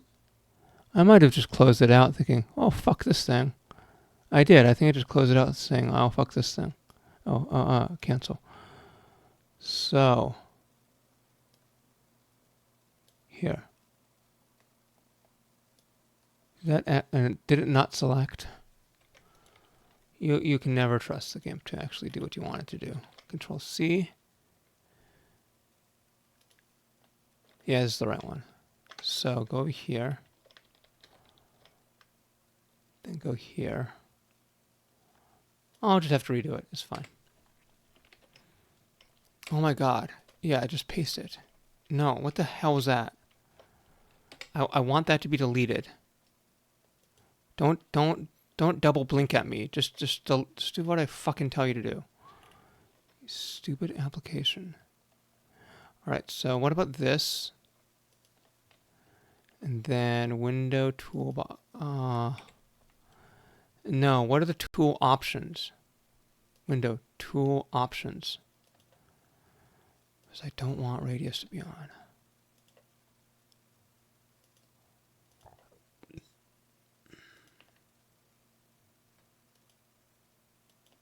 Because, I've used Photoshop, and it's a pleasure to use. It doesn't suck. Like, it's actually kind of enjoyable.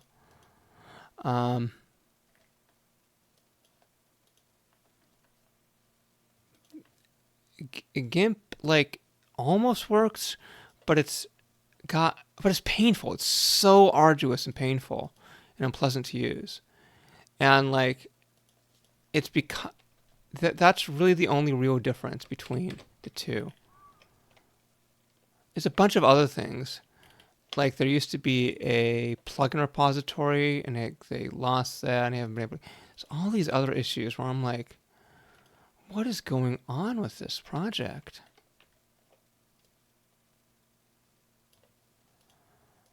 Like, you'd think that this would be done.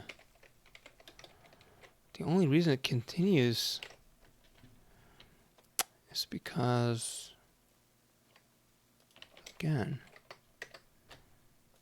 I'm conspiracy brained about it.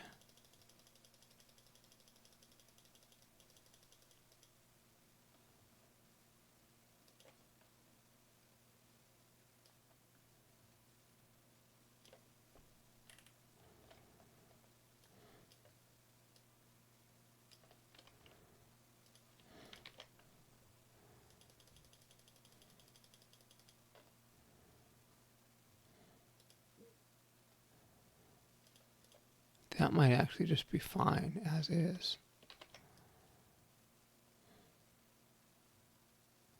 That's not bad.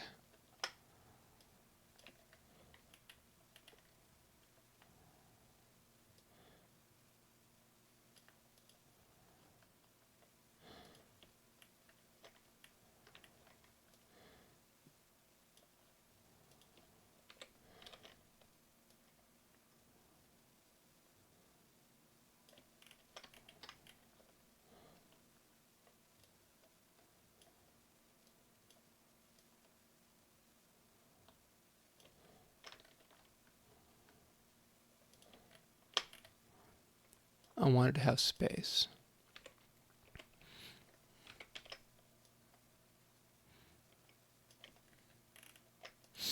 Now, the thing is that I want the arrow to be the exact same size, but I want the thinness to be there. So what I need to do for that, there's a trick. And it's actually this. Oh, that's not going to work, is it? I mean, I know it's not as easy as it ought to be. Oh, stop. 1, 2, 3, 4, 5. Control X, V, 1, 2, 3, 4, 5. Not bad. Not bad. What about this? We're going to do this. Control X, V, 1, 2, 3, 4, 5, 6, 7, 8, 9, 10. Ooh, ooh, ooh. Not bad at all.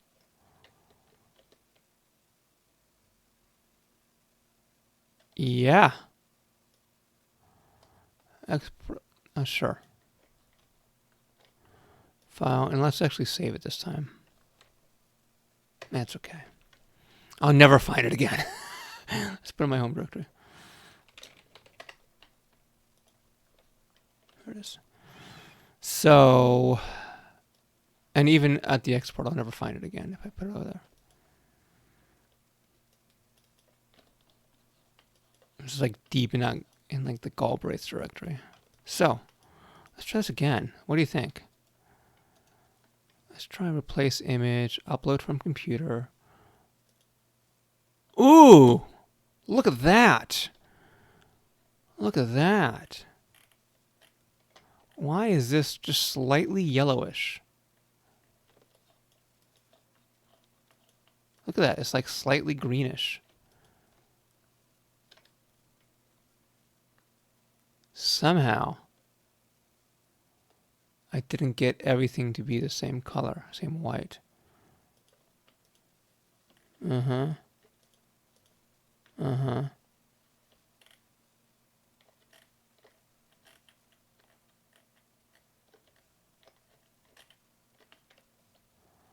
File, save, then export.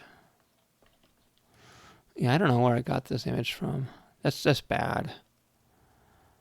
I should know the rights on all these things and respect them. But I just got this from the web somewhere. Because it was the best one. It still looks off, right? It still doesn't look right. Like it still looks little. Oh, I see. It's because you've got a fucking. You see that? It's not what I want. What had happened? Edit, redo.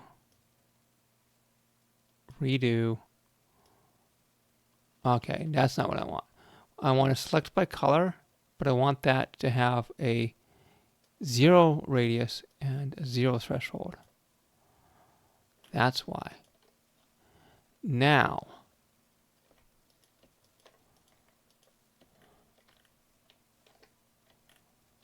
is that not true white? It is. Huh. Why does it still look slightly different? Whatever.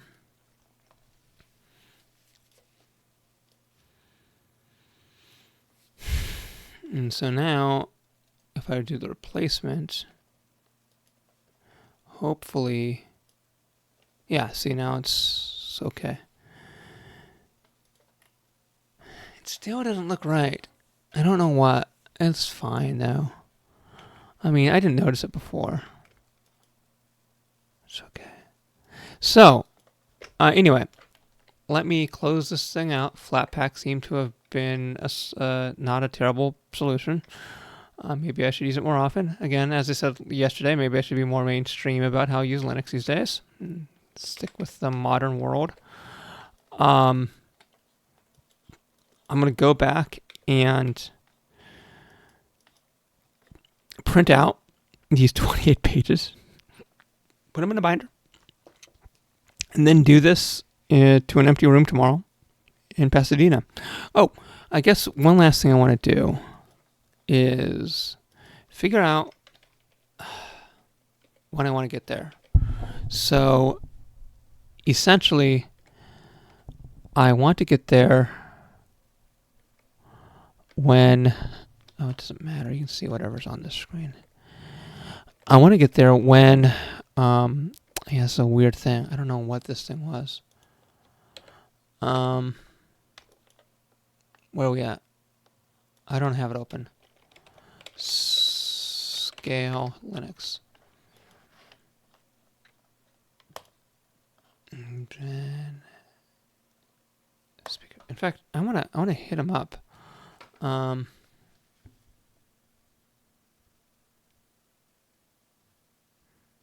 me do this one. Hey, I thought you were talking at scale. What happened? Let's see if he tells me.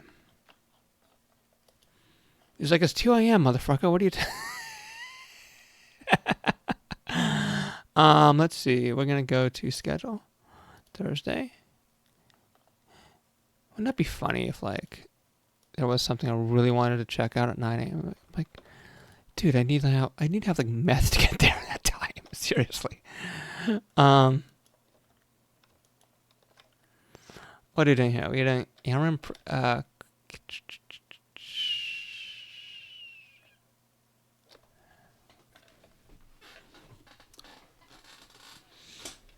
Well, let's try this way. So I know that I want to get there in the afternoon because I want to do demos here. What is this? Sure. Um,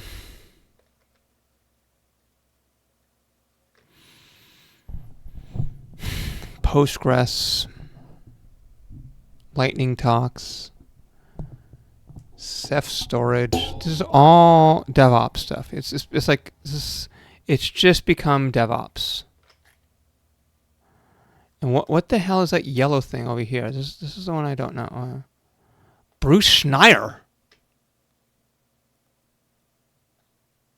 Bruce Schneier.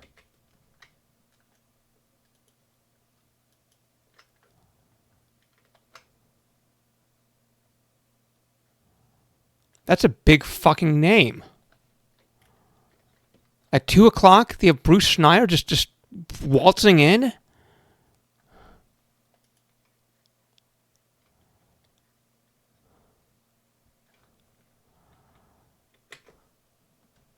Oh, hold on.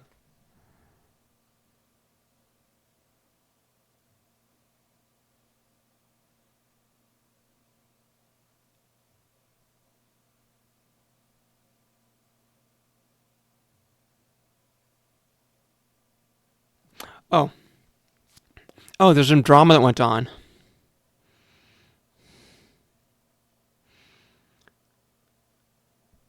Let me tell you what happened. So I'm just going to read this. I forgot to tell you, the organization canceled my talk because apparently the account used to submit was another maintainer. He's a high schooler. And we kicked him out for attempting to hijack our GitHub and other accounts. Basically, he got angry. He wasn't an admin on Discord. So he basically disputed who was talking. And the organizers said they didn't want to take sides. I'll say...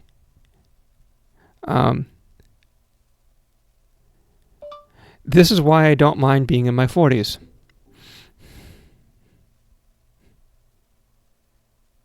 Mind not being young.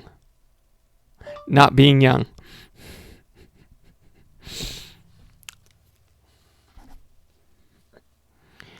I just found out that Bruce Schneier is giving a talk on Thursday.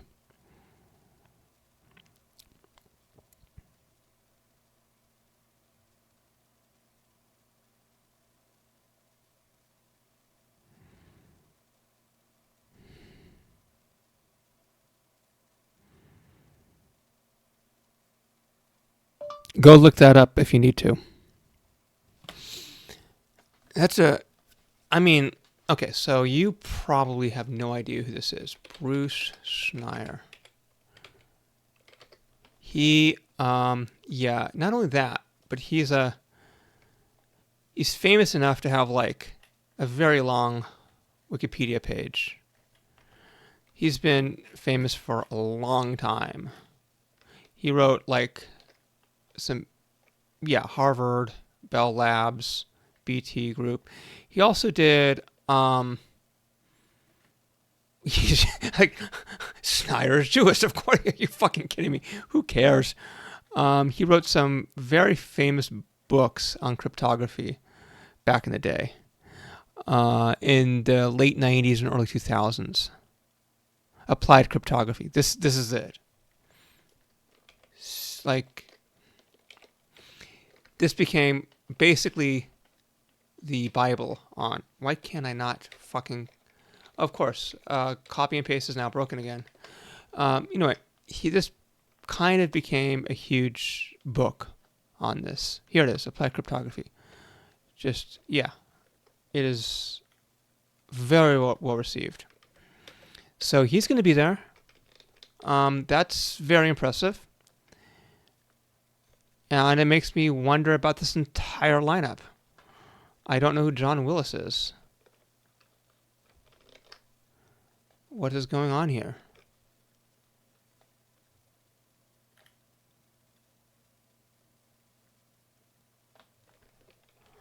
John Willis. No, he's not that famous. Never heard of these people. Yeah, you just throw that at me. Like, who are these people?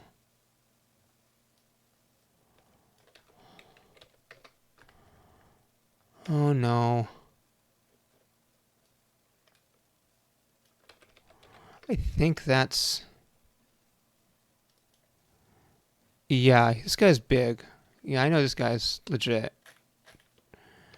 I feel like Matt Small is not nothing. Masted for 24 years. I mean,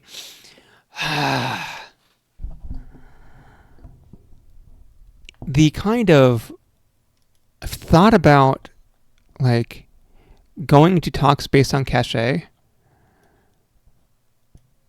and that's not a bad idea. But I could do that, and also because like some of these is like, what the fuck, these giant ass workshops. Um, I don't care about Postgres. I don't care about those things. Room 212 is really where all the hot stuff is going on. Um,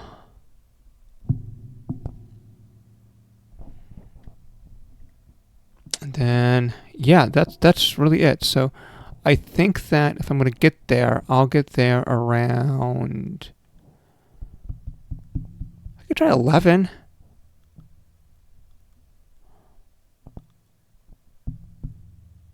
Open source is not just yeah. What is going on here? And then what about Friday?